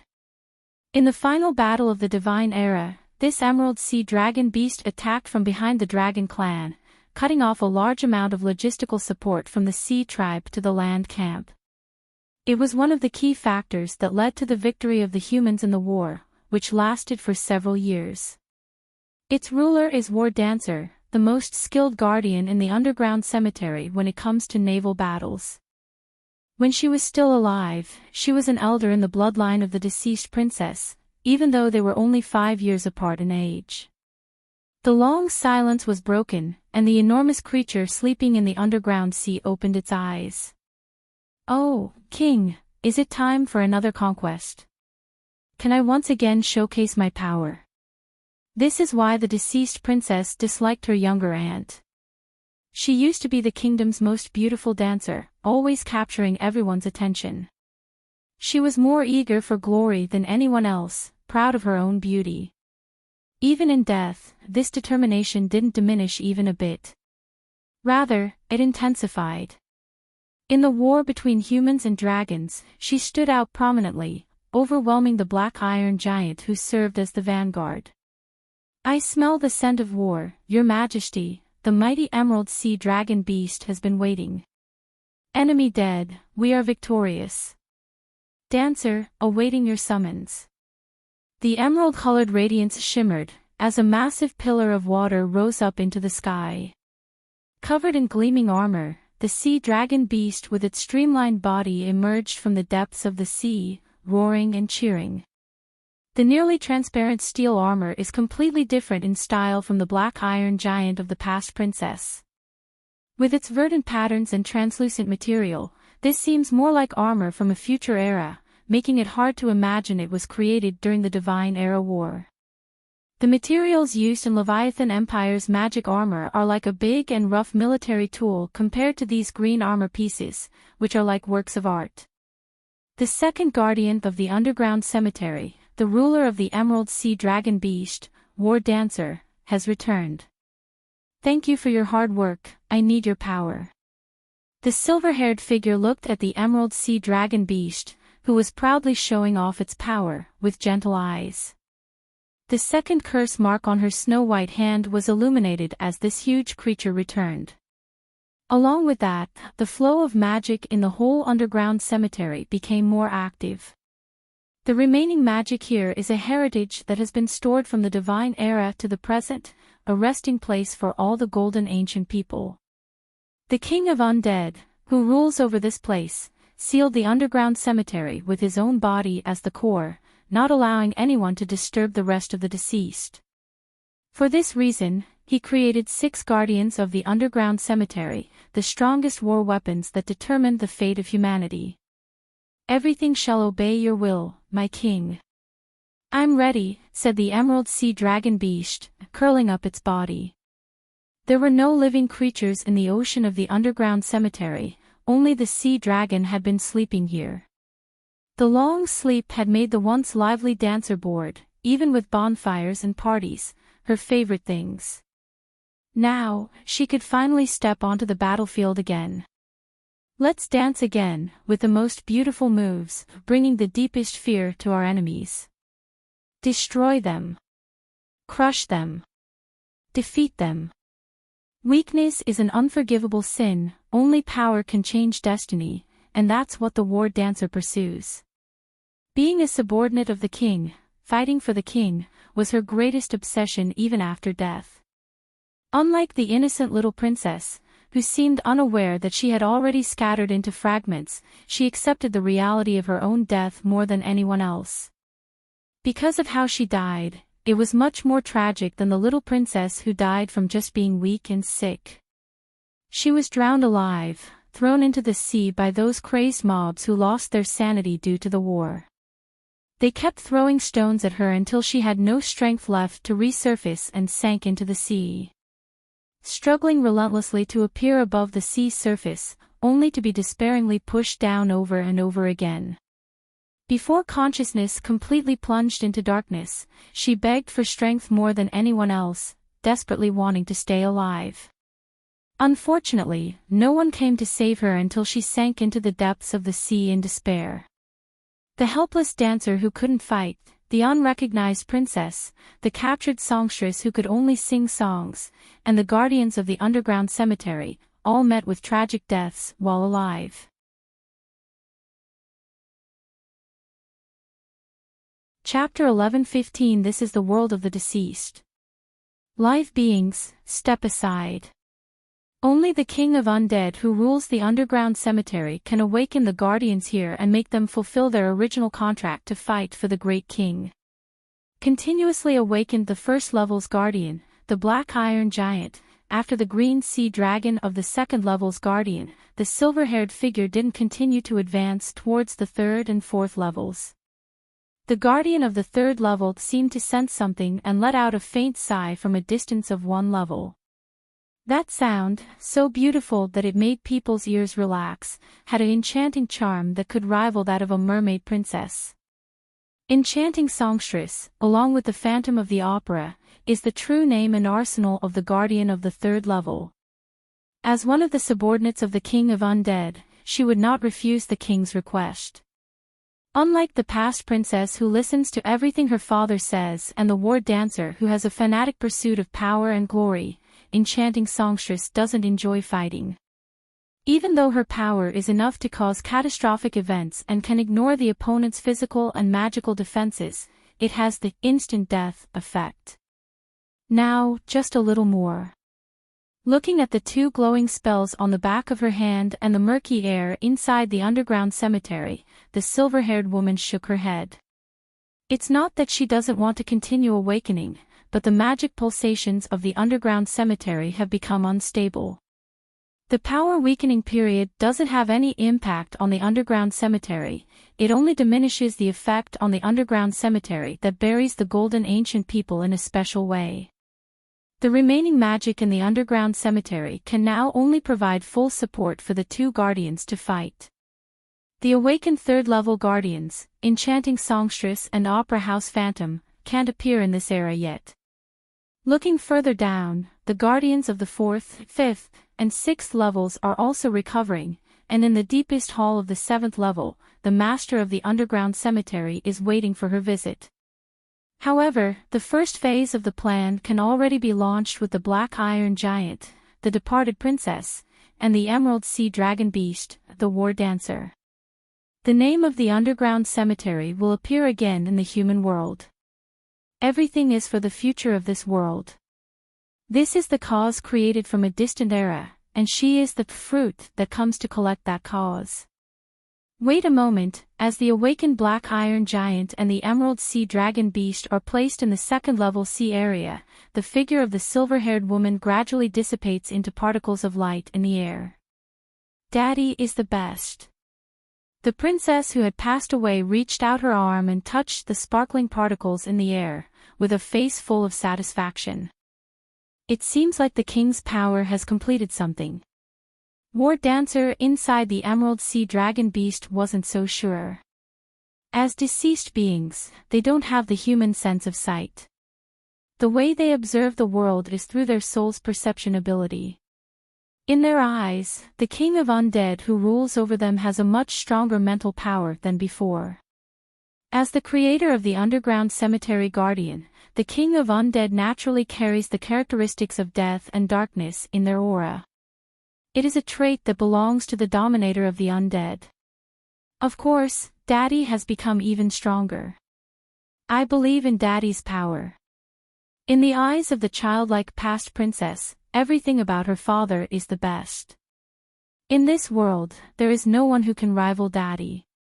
Haven't you seen those arrogant dragons? They were all eventually defeated by Daddy, and even their bodies couldn't be recovered, becoming one of the forces of the underground cemetery. The dragon tomb located in the 6th level is one of the spoils of the glorious period of the underground cemetery. Even the emerald sea dragon beast, which is the guardian of the 2nd level, was transformed from the corpse of a deceased sea dragon.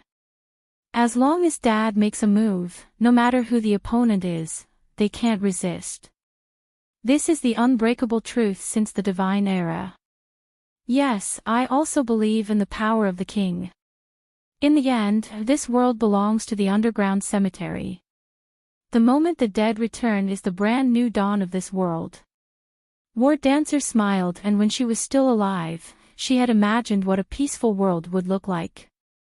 The era she lived in was the most brutal time of war between humans and the Leviathan faction, with death, slaughter, and piles of corpses of different races and humans everywhere.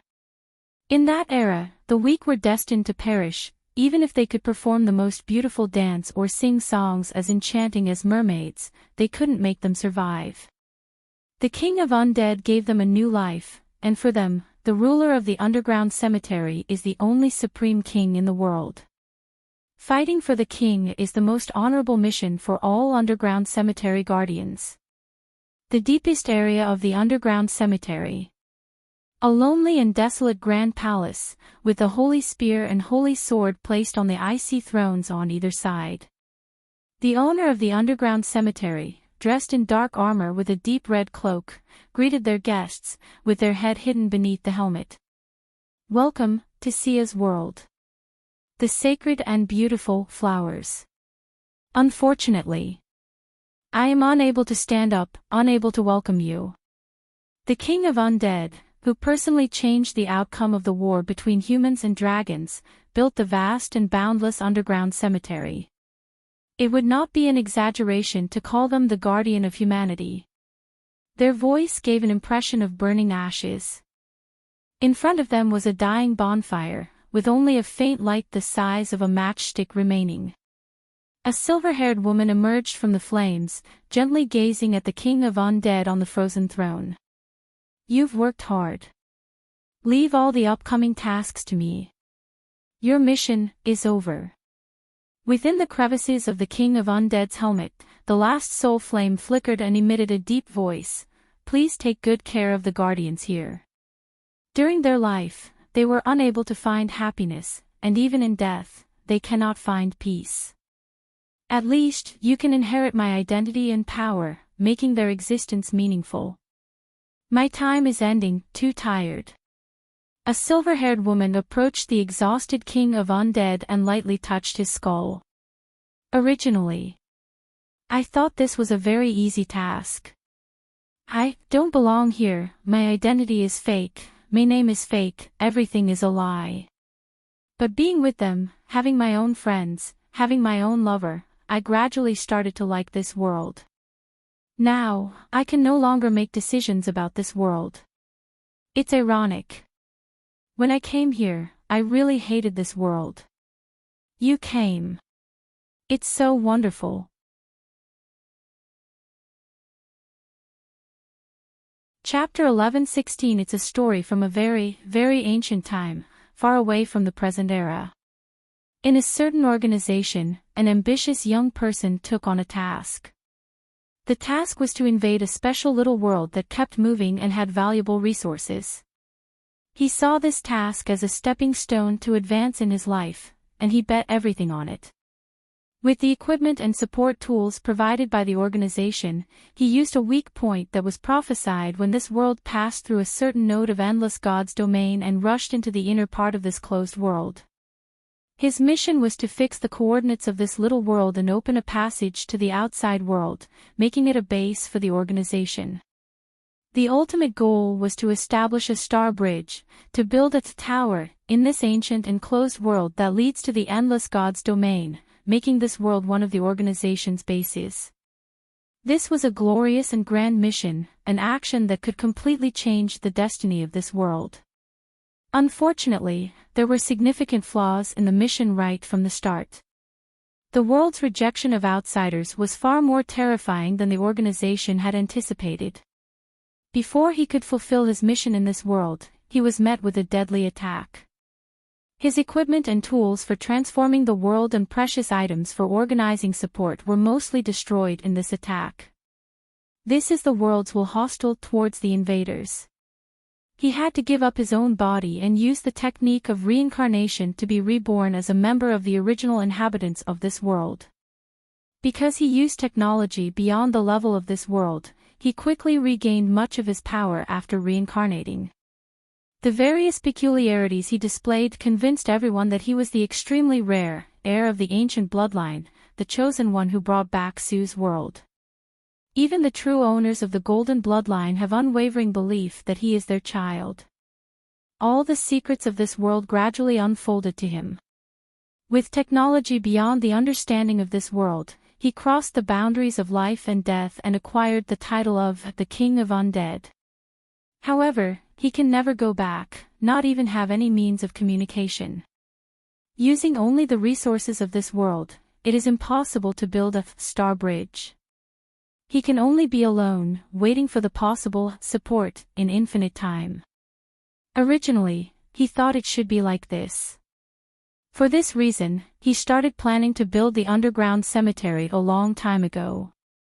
It was his own base, the main camp for exploring the stars in this world. What he couldn't imagine was that this plan received the support of all the golden ancient people. They encouraged him, believed in him, and saw him as their most important child. They were willing to do anything, even start a war with the powerful dragon race, without hesitation.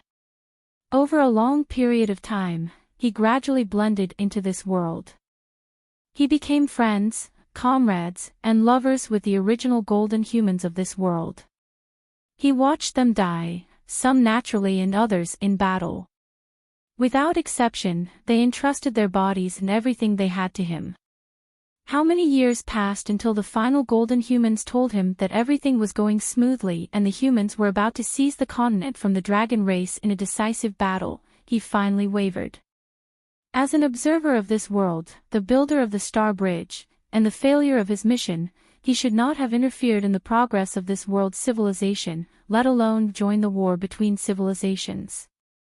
However, when he saw his last friends and lover go to the battlefield just to help him seize the continent from the dragon race, allowing him to carry out a doomed plan, he couldn't help but intervene. He used magic and technology that didn't belong in this world, creating war tools that didn't exist before. He cheated in the war between humans and dragons, changing the outcome of the battle. He is not a qualified observer. By interfering with the progress of this world's civilization, he was punished and even altered the pulse of the world's breath.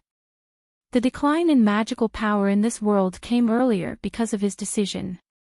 The divine era of human civilization, created by him and his friends and lovers, faced an inevitable doomsday. He also lost the concept of immortality and could only enter the underground cemetery, never to see his favorite starry sky again. But even if given another chance, he would probably make the same choice. In a distant era, he met the indigenous people of this world and disguised himself as one of them, being seen as a lucky child with inherited genes from generations past. He had his own mother and never thought about getting in touch with the indigenous people here, but he became a member of this world. Here, he had benefactors, friends, and a lover. Now, they all have passed away, leaving only the underground cemetery, which represents the world's cultural heritage, still standing beneath this land. Here, is the last and most glorious monument of his life.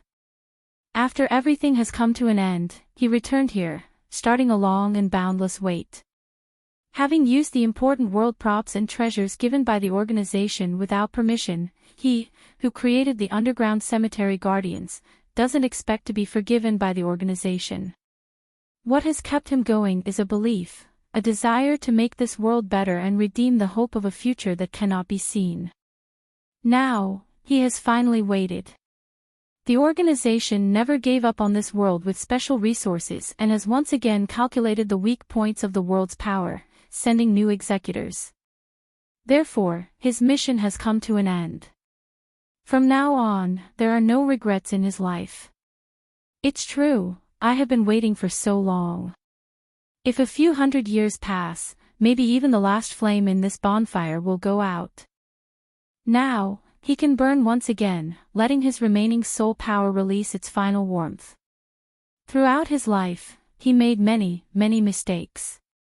The arrogance of youth, the ignorance of the power of the world, attempting to unveil the veil of this world with the organization's technology and tools, only to end up defeated.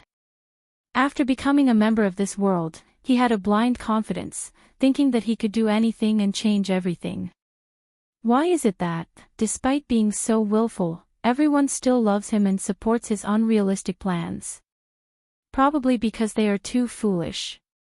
They are so foolish that even though he has shown so many flaws, they still believe in him and treat him like their own child. You golden humans, truly a hopeless bunch of idiots. The king of undead, lost in memories of the past, smiled. The last remaining power within the black armor transformed into a small flame and was thrown into the bonfire. Everyone, I've arrived.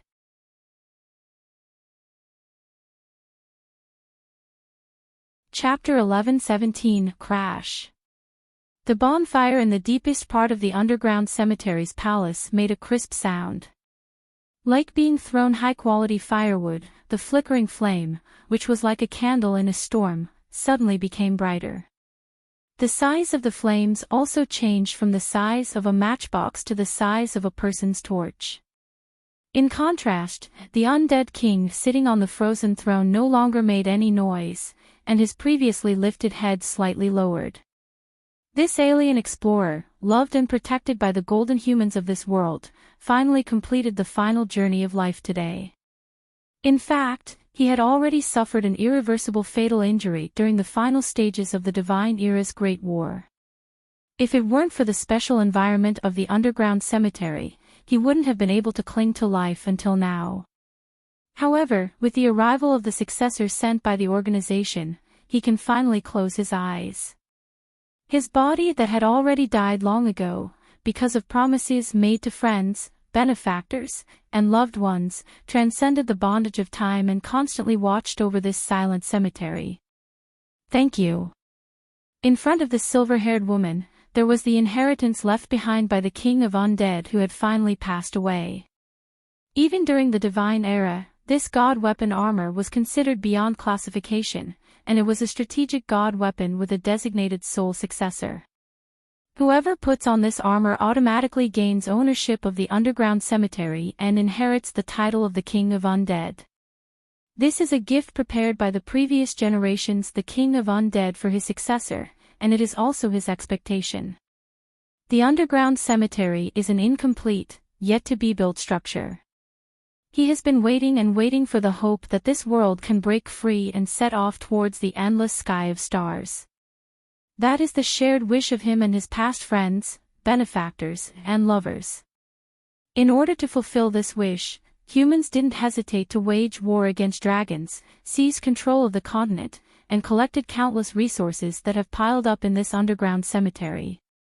In the late Divine Era, the mages who fled here brought even more treasures, making the underground cemetery the most powerful force in the whole Sia's world. Your sacrifice will not be in vain. The bonfire's flames illuminated the snowy face of the silver-haired woman. Her figure once again turned into particles of light, penetrating into the armor of the deceased left by the king of undead. This god weapon is a special existence that surpasses all constellation gods' weapons in this world. It is a nightmare god weapon that even the dominant race, the dragon race in this world's pyramid, fears greatly. The king of undead, wearing the armor of the deceased, can endlessly resurrect the beings who died in war. Even if their heads are pierced and their hearts are torn out, the deceased don't feel any pain. They only continue to move forward and kill. In the final stage of the war between humans and dragons, humans managed to pile up the bodies of numerous dragons with the sheer number of their race. Then, under the control of the king of undead, these dragons stood up and joined the human camp as skeletal dragons and zombie dragons. The dragons couldn't bear such a huge loss anymore, so they chose to give up the throne on the land and retreated into the ocean. The undead king became the biggest nightmare for the dragon race and the greatest hero for humans. However, this part of history was not recorded in the official history of humans, and even humans themselves forgot about it. The undead king, who distorted the progress of civilization in this world and brought the period of magic decline earlier, returned to the secluded underground cemetery with the bodies of his friends, benefactors, and lovers. As a result of using immature forbidden spells without authorization, the undead king suffered a backlash and could never return to the sunlight. In the long years that followed, he could only wait for a faint hope. The unnatural creation he brought to this world, the bonfire, grew weaker and weaker until this moment, when the undead king used himself as tinder to ignite the flames representing the power of souls once again. Spreading the fire, that was the undead king's final mission. With the remaining power of his soul, he ignited the torch of hope for this world one last time. He wanted to change and save this world. He couldn't complete the task as an invader, nor did he do it after becoming the king of undead, so he could only hope that his successor would accomplish it.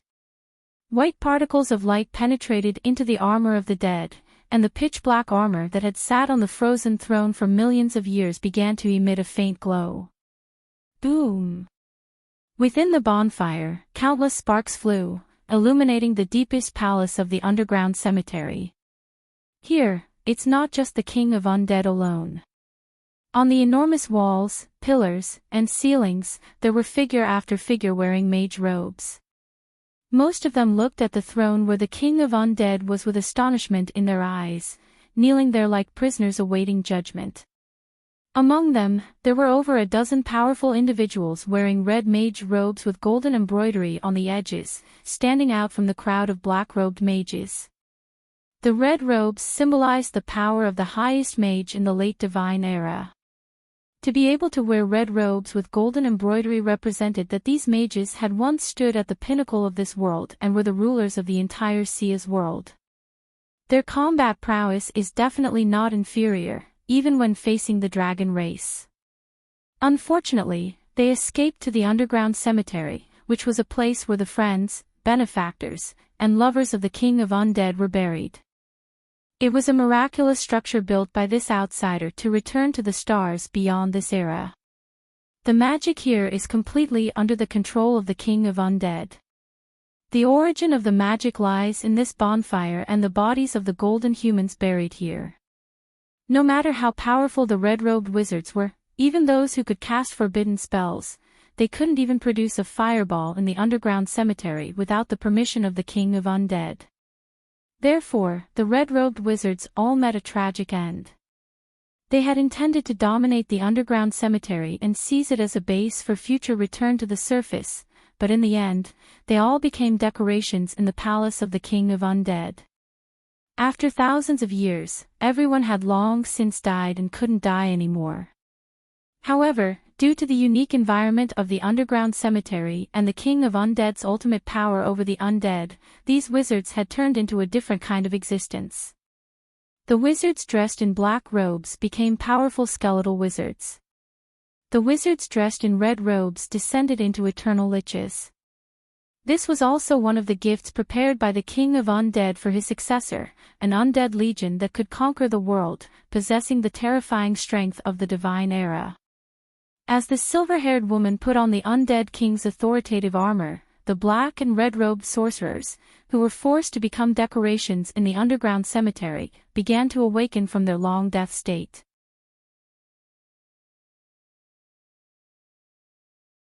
Chapter 11:18 Sleeping in the deepest palace of the underground cemetery, sealed as decorations on pillars by the previous undead king, the sorcerers within the walls opened their eyes. The first thing they did was lower their own heads.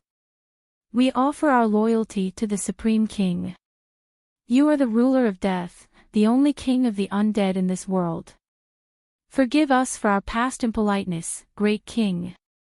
This is not only loyalty, but also a pledge.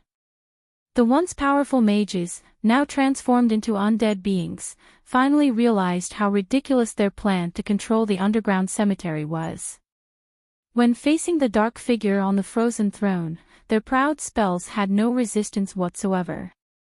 That is the legendary hero of the true divine era, the immortal myth.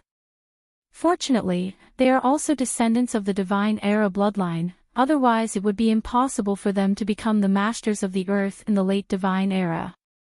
The king of undead didn't completely destroy them in the end, but chose to transform them using the special environment of the underground cemetery. Everything is for the distant future that the king of undead eagerly waits for. At this moment, the undead mage core of the underground cemetery officially resurrected after the end of the divine era. They still don't know that the king of undead has changed, and they still think that the ancient hero of the divine era, the original builder of the underground cemetery, is inside the dark armor in front of them. The silver-haired woman who inherited everything from the king of undead didn't mean to correct this point. "Are you ready?" A slightly hoarse voice, unable to distinguish whether it is male or female, young or old, as if it has experienced the passage of a long time. "Thank the king for his grace. We have already surpassed the boundaries of life and death. Even during a period of weakened magic, it is no longer a desperate situation for us." With the help of the unique environment in the underground cemetery, the entire Divine Era mage team that transformed their race finally solved the greatest issue troubling all the Divine Era mages. Why did they resort to any means necessary to escape into the underground cemetery and prepare to wait for the arrival of the magic tide's peak from here? Because this place is special, it is the weakest in the whole world when it comes to being influenced by the magic tide. Perhaps it is because it holds the bodies of the oldest humans or because of the unique sealed nature of the underground environment, but in any case, the massive ruins known as the underground cemetery still contain a large amount of residual magic, according to the Divine Era. Now, as they revive Sue from death, they can feel their own spellcasting abilities returning. Originally, the Divine Era mages needed magic to cast spells, but during the period of magic tide decline, even staying in the air can feel suffocating. Accustomed to the feeling of magic elements being omnipresent in the air, entering the period of magic tide decline truly feels excruciating. Even living in a tomb is 1,000 times better than being under the sun. For the common problem of magic depletion among the wizards of this divine era, the previous generation's king of undead performed a swift and clean operation. "Since living is so difficult, then let's all die." The words of the deceased are not affected by any symptoms of magic depletion. After losing their flesh and blood, they will no longer experience this symptom. At the same time, using forbidden techniques that don't belong to this world, a part of their souls is extracted and infused into the dwindling bonfire, serving as prepared firewood. If he is truly approaching the state of running out of oil and the organization's successors haven't arrived yet, these Divine Era wizards can come in handy. Fortunately, the successors will arrive hundreds of years before he reaches the final limit, so the prepared firewood doesn't need to be burned so quickly. After all, they were once the highest representatives of power in this world, and they still have some usefulness for the organization's plans. In order for them to still have combat effectiveness during the period of magic tide decline, he personally transformed them. The current Divine Era Wizard Corps, the black robes have collectively changed into grand necromancers, while the rare red robes have transformed into higher-ranking liches. Everyone's soul flames are kept in the bonfire smuggled by the organization, becoming an inseparable asset of the underground cemetery. From the moment they woke up, the once proud Divine Era mages understood that they were no longer human. Most of the mages were fanatics, but this group of mages who came up with the crazy idea of occupying the underground cemetery during the period of magic tide decline were the craziest of them all. In the late Divine Era, when they realized that the world's magic tide was irreversible, they clearly divided into two factions. The group that fled into the underground cemetery was the strongest among the mages at that time, and their actions were also the most insane. Regarding the fact that they had become undead, the vast majority of them didn't see it as a problem. After witnessing the master of the underground cemetery, the king of undead, who had been alive since the Divine Era until now, and just a single glance from him could render anyone unable to cast spells, many of them even started to like their current state. Well, that's just how mages are. Their ability to cast spells returned, although many spells in their spell list completely disappeared, especially the ones related to light. However, in their place, various undead spells emerged as if they were directly engraved in their souls. The withered hand, the pale fist, Sue, the dead person, the white bone battle armor, a series of death spells even the Divine Era had few people involved in, completely filling the gap left by the disappearance of light magic. In a way, they were actually stronger than when they were alive. The skeleton archmages, no longer bound by flesh and blood, only have the substance called soul fire left in their heads. As long as this part isn't destroyed, their limbs and bodies are just decorations. As for the transformation of the red-robed mages into liches, it is even more terrifying. Being able to wear red robes during the Divine Era represents that they are all hero-ranked mages. The king of undead of the previous generation took special care of these rare units. He personally divided their soul fires and placed their main soul fire in bonfires to preserve them.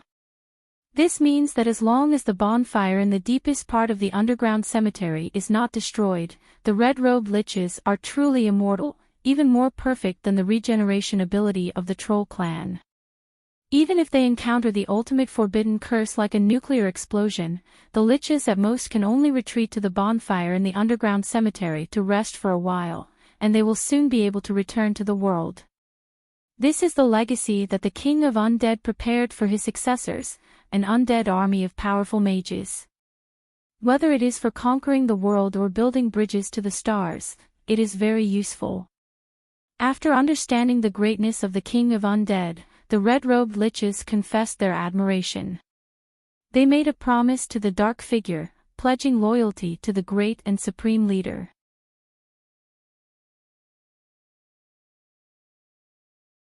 Chapter 11:19 Sitting on the majestic frozen throne, the newly appointed King of Undead examined the assets and current state of the underground cemetery, which was left behind by the previous King of Undead in a written testament. Wishlist, first wish. Please complete this unfinished tower and connect it to the pathway of endless God's domain in this world. Second wish, take my human remains and the bodies of my friends to the sun for a burial ceremony, so that we may return to dust under the sun's radiant light. Third wish, there are weapons that I created during the war in the underground cemetery, using the organization's resources and technology. I apologize for any inconvenience caused to you, the successor. I hope you will treat them well. They were all poor children who died on the battlefield, holding on to different hopes and dreams. They fought hard to stay alive, but unfortunately, that era was too cruel for them. I hope you will take care of them and inherit my role. Some of them considered me as their father, while others saw me as the highest ruler. In truth, I am just an ordinary person who is weak without a plan. Without a plan, I am incapable of accomplishing anything. Many things end up in a mess. The construction plan for the underground cemetery is 63% complete. However, it cannot proceed further due to a lack of important materials and resources. We need this world to advance to a higher level of civilization in order to continue. The weakening of magic tide is not the end of the extraordinary powers of this world. It is a sign that the world is entering a new stage, giving birth to different civilizations from the era I am in. The resources that divine era lacks can perhaps be completed by this world itself. The key is Sia and Leviathan's powers, which are beyond what I imagined. The reason for the initial plan's failure is now clear: the will of this world is interfering. I wait. I don't have much time left. Please, help me. It can be seen that when the King of Undead wrote his final letter, his consciousness started to become confused, unable to remain completely clear. Putting his last remaining existence into the bonfire is the final thing this failed king can do. At this moment, the blazing bonfire is a testament to his final will. Next, we have the information about the layers in the underground cemetery, left by the King of Undead. The guardian of the first layer is a black iron giant, carrying the soul code of the departed princess. She is a pure and innocent princess of the kingdom, unaware of the hardships of the world. She grew up carefree and is the youngest and most innocent among all the guardians. In her kingdom, there is a king who became mad because of magic. He is also one of the most famous human heroes of the divine era. In his pursuit of the strongest magic, the king committed numerous insane crimes, one of which was using his own daughter and subordinates as test subjects. The departed princess is one of the sacrifices offered by her own father to the netherworld, a perfect experiment for death magic. As the ultimate user of death magic, the King of Undead received these souls, and the departed princess is the one who evokes the most sympathy. Because she never believed that she would be sacrificed to the netherworld, she even thought that behind the dark armor of the dead was her own father, who always loved her. That innocent soul somehow perfectly matches with the final giant who died on the battlefield, without any rejection. As one of the last secret giants among humans, he bravely died in a fierce battle against dragons, even using the secret technique of burning his soul.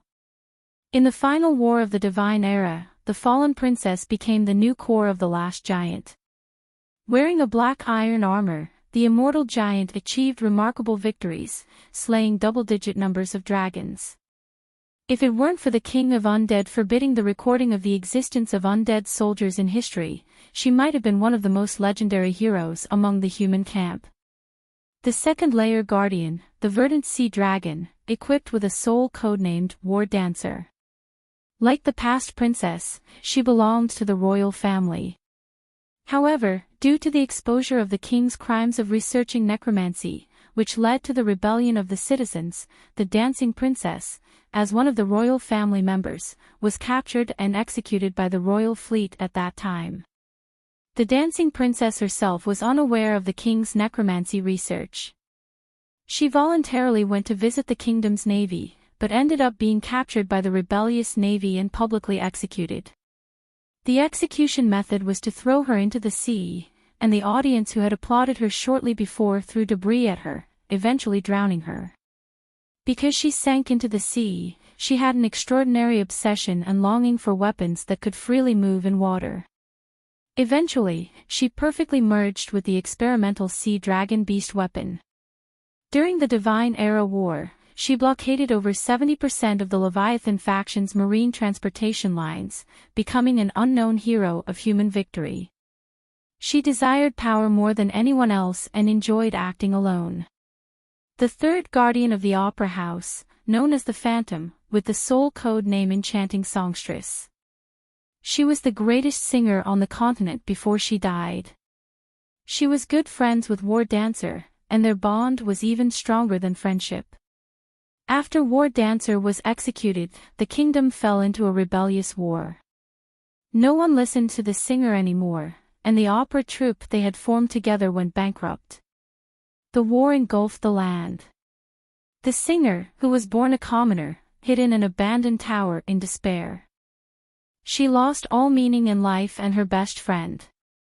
In the end, she starved to death in the tower. Unique traits: incredibly contagious spirit, possessing the strongest voice in the underground cemetery. However, she must never fall into a state of madness, as her singing would indiscriminately attack everyone. She longed to be loved by someone, but she lost the person she loved the most. Once, she believed the world was beautiful, but the world betrayed her. She couldn't face such a world and would rather choose to self-destruct than stay in a world without the war dancer. If the singer and the dancer fought together, they could unleash unimaginable power. The singer alone could match the royal family of the mermaid clan in strength. The fourth guardian, known as the Rift Space Dragon, with the soul code name Kingdom's Shield. The leader of the Kingdom Knights, who protected the capital city during the rebellion, ended up being executed. He was once the strongest shield of the kingdom and the former top knight of the continent. Even after death, he never gave up on his belief to protect the country. He possessed the strongest aura ability among all the guardians and wielded a weapon prototype made from the body of the previous generation's Dragon King. Among all the guardians, she had the most stable mentality, closest to that of a normal human. Her weapon, the Rift Space Dragon, was a rare air combat dominator in this world.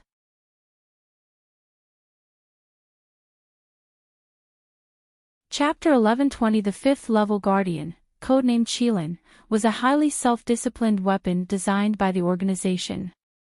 Its soul code named the Lost Twin. The talented girl group of the capital city knights, the next generation candidates for the Kingdom Knights. The older sister was imprisoned in the Great Forest by the Mad King and subjected to various cruel tortures until her death. Her dying wish was for her younger sister to be saved. The younger sister died on the edge of the forest. Although she had already been rescued, she returned in order to save her older sister. However, she was killed by the guards before she could see her sister one last time. The two of them were inseparable, so a special twin system was created for them. The two people had very scary natural abilities that could control a large number of strange creatures. They were being tested to see if they could be the core of a unicorn. However, because they didn't have enough resources, their body, called unicorn, was not able to be fully built. The unique driving system for twins was closed and they didn't participate in the war during the Divine Era. The sixth level Guardian, Apostle of the Gods, had a soul with the eternal codename Witch. It was supposed to be the ultimate weapon that this world could accommodate. But, because there wasn't enough information, the weapon was not completed. Information, unknown. Background, unknown. Experience, unknown. When it was discovered, it was already a dead body and the cause of death was unknown. Suspected visitors from another star, their body structure had obvious features that didn't belong to Sia's world. The knowledge of the other world held by the king is believed to come from the witch. The body developed for him currently only exists in the design drawings and needs future developers to provide enough resources to complete it. The seventh level Guardian, the King of Undead, with the soul code named the Lost Traveler. Compared to the exceptionally detailed previous Guardians, the Guardians of the Underground Cemetery on the 5th and 6th levels only have approximate weapon codes because they are still in an unfinished stage. Especially the Guardian of the 6th level, there is almost no information available. Even the King of Undead from the organization has not found any corresponding data. Black Iron Giant. Emerald Sea Dragon Beast. Opera House Phantom. Rift Space Dragon. Kirin. Apostle of God. From the way they named it, it is evident that the King of Undead was very fond of fantasy stories. The war weapons he created were filled with romantic colors. Even the central cores, which were originally named as Core 1 or Core 2, as standard practice for weapons, had their names chosen based on their past memories. So, that's how it is. Well then. It's time to start working. The newly appointed the King of Undead awakened the first and second layers of Guardians, and arrived at the deepest part of the underground cemetery to complete the succession ceremony. He put down the documents in his hands and sat on the ancient frozen throne, raising his head. Now is the time to bring this place back into the daylight. Activate, tower to the sky. With a command from the king of undead, the underground cemetery, which had been dormant for millions of years, began to shake violently. Originally built by extraterrestrial visitors, the king of undead, it was not a burial ground but a tower. According to the organization's design, as long as it had enough power, it could directly penetrate through the barriers between Sia's world and the sky, leading to the tower in the starry world. Codenamed Babylon Project, it was a miraculous construction that connected heaven and earth, and humans and gods. Unfortunately, even with the help of the golden ancient people throughout his life, he was unable to complete this plan. The progress permanently stayed at 63% after the end of the Divine Era War. He wasn't lazy, it's just that his time wasn't advanced enough to complete the Babylon Project. The Sky Tower, which was supposed to connect the sky and the earth, ended up sinking underground and becoming the underground cemetery, burying itself and the golden humans. It wasn't until today that the long-forgotten Babylon Project started again. I will help you fulfill your wish. This is also a test for myself. Countless complex rune data flowed through the new king of undead's eyes. Even though she didn't bring a single piece of paper from the outside world, she, who inherited the identity and power of the king of undead, had an incredibly strong confidence. Even though this era was in the period of magic tide decline in Sia's world, this tower with the code name Babylon would surely stand at the center of this world. Today is the day when the former underground cemetery makes a sound to the outside world. Underground Cemetery, Level 1. Oh, it moved, it moved. Our cemetery can actually rise up. Princess Pass looked around at the continuously changing walls, more excited than anyone else. Truly, an incredible power. War Dancer rarely agreed with the princess's viewpoint. The earth is splitting apart. The glorious underground cemetery, shining brightly, is moving towards the sky. The Sky Tower, an ultimate fantasy that no one has ever accomplished before, even during the Divine Era, is now rising from the ground.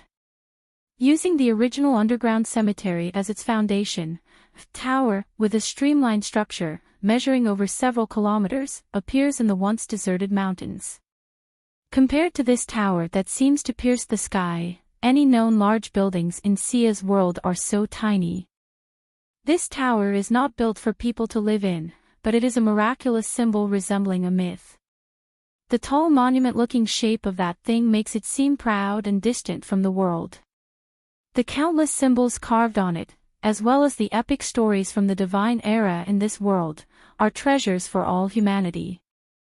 The entire shape of the tower is like a painting from a long epic story, reaching unprecedented levels of artistry and mystery in this world.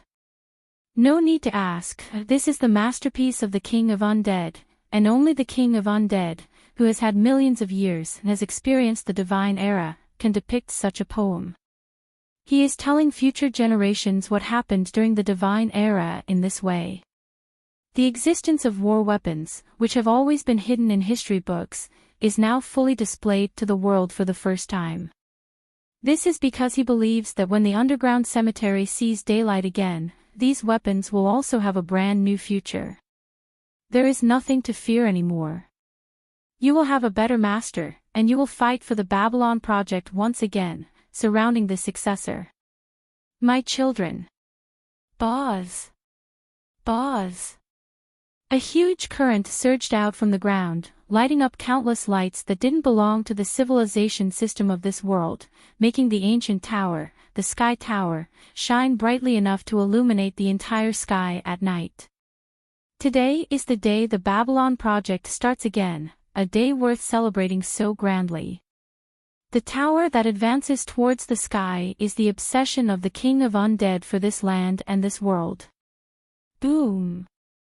In the central region of Sia continent, where the legendary underground cemetery ruins are located, a huge tower is growing and getting taller, as if it wants to pierce through the sky. The entire architecture of the underground cemetery is changing. The king of undead has been preparing the Babylon project for millions of years and is now accelerating the resurrection of Sue. Although only 63% was completed in the end, the main part of the tower can be considered finished.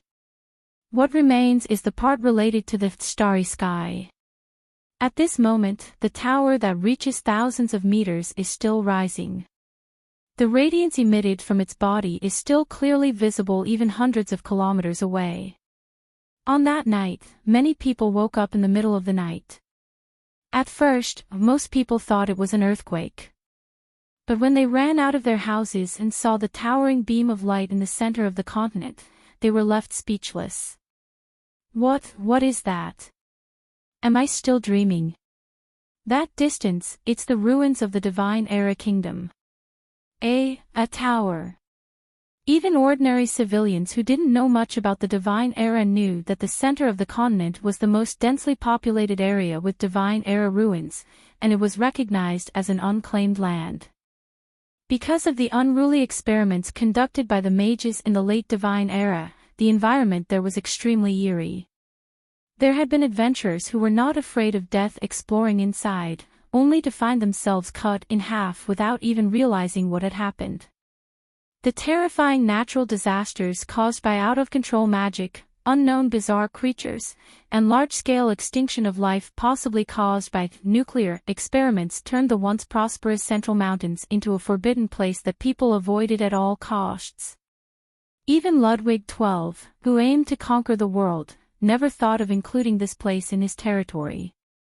We should be thankful that those monsters didn't come out. Every year, just the military expenses to deal with these monsters are enough to bankrupt a small country. Who could have imagined that one day, the power of the Divine Era would announce its return in this way? When a towering tower, possibly over 10,000 meters high, appeared, Ludwig XII of the Leviathan Empire received a report.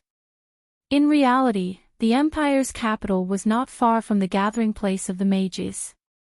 Ludwig XII could see the pillar of light shooting up to the sky just by opening his window.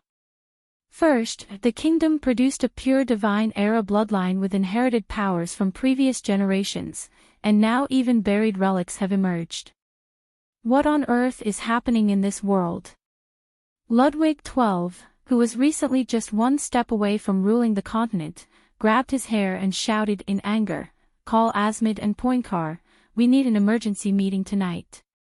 Similarly, the capital of Sia Kingdom, which is next to the empire, also saw the enormous beam of light. Is this the power of the ultimate magic of the Divine Era? Hein, who has pure Divine Era warlock lineage, looked astonished at that location. In the central area of the continent, there stands the largest mage relic, which used to be the most glorious proof of the Divine Era mages, surpassing dozens of mage towers. However, weren't those ancient mage towers all collapsed due to the erosion of time? Besides the terrifying underground cemetery, I haven't heard of any other intact mage relics in that area. Sister, Adley is a bit scared. Let's go find our brother. Adley grabbed Dine's hand, looking worried. As the possibly most talented Divine Era warlock of this era, Adley seemed to sense something. Similarly, Yunshi also noticed. What is this? Compared to Adley and Ayn, who are confined to this world, Yunshi's expression is truly dumbfounded. Because, no matter how he looks up, looks down, looks left, looks right, this tower that almost shows the projection to the whole Sia's world, its style is the divided form of endless God's domain, the Seven Towers. Moreover, it is also one of the popular retro styles in Western God's domain, the genre of the God Tower. Who exactly built such a thing in this secluded world? It wasn't until Adley and Ayn ran to Yunshi's side that the answer began to unfold. A towering figure sitting on the frozen throne in pitch-black armor, from the sky in the center of the continent, spoke to the entire Sias world. "Good evening, everyone." The voice was very hoarse, as if it hadn't been used in a long time, carrying a worn-out breath. This is the underground cemetery, and I represent the ancient will, making this declaration to everyone here. A world where the dead and the living coexist is about to come. By the name of the King of Undead, I will wake the dead of the past, gather the strength of the entire continent, and open the door to the starry sky. No matter which country or family you come from, Underground Cemetery welcomes you. I will open the gate and accept all forces willing to serve Underground Cemetery. For this, I will dispatch my subordinates to visit the rulers of all countries. A new era is about to come. After proclaiming it to the entire Sia's world, the King of Undead's figure disappeared in the light, replaced by two other figures. Kingdom, I'm going to the kingdom. The towering black iron giant raised its hand and let out a tinkling laughter, manipulating the giant to strike a pose with both hands raised towards the sky. Then, I'll go to the Empire. War Dancer didn't argue with past princess.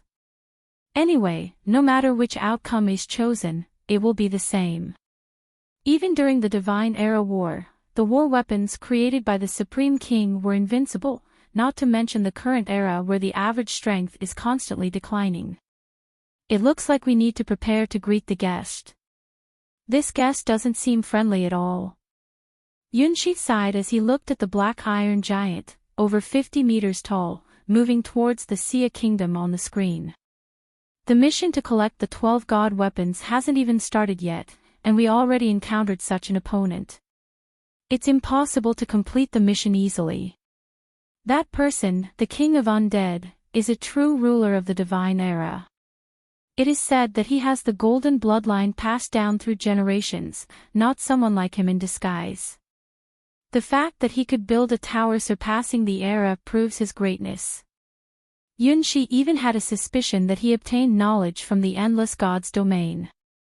According to normal architectural principles, building a tower over 10,000 meters high is an impossible task. It doesn't look like something from Sia's world at all. With Lord Silver Dragon here, we won't be afraid. Yes, Sister is the queen of nuclear explosions. With one nuclear blast, we can send that big guy flying.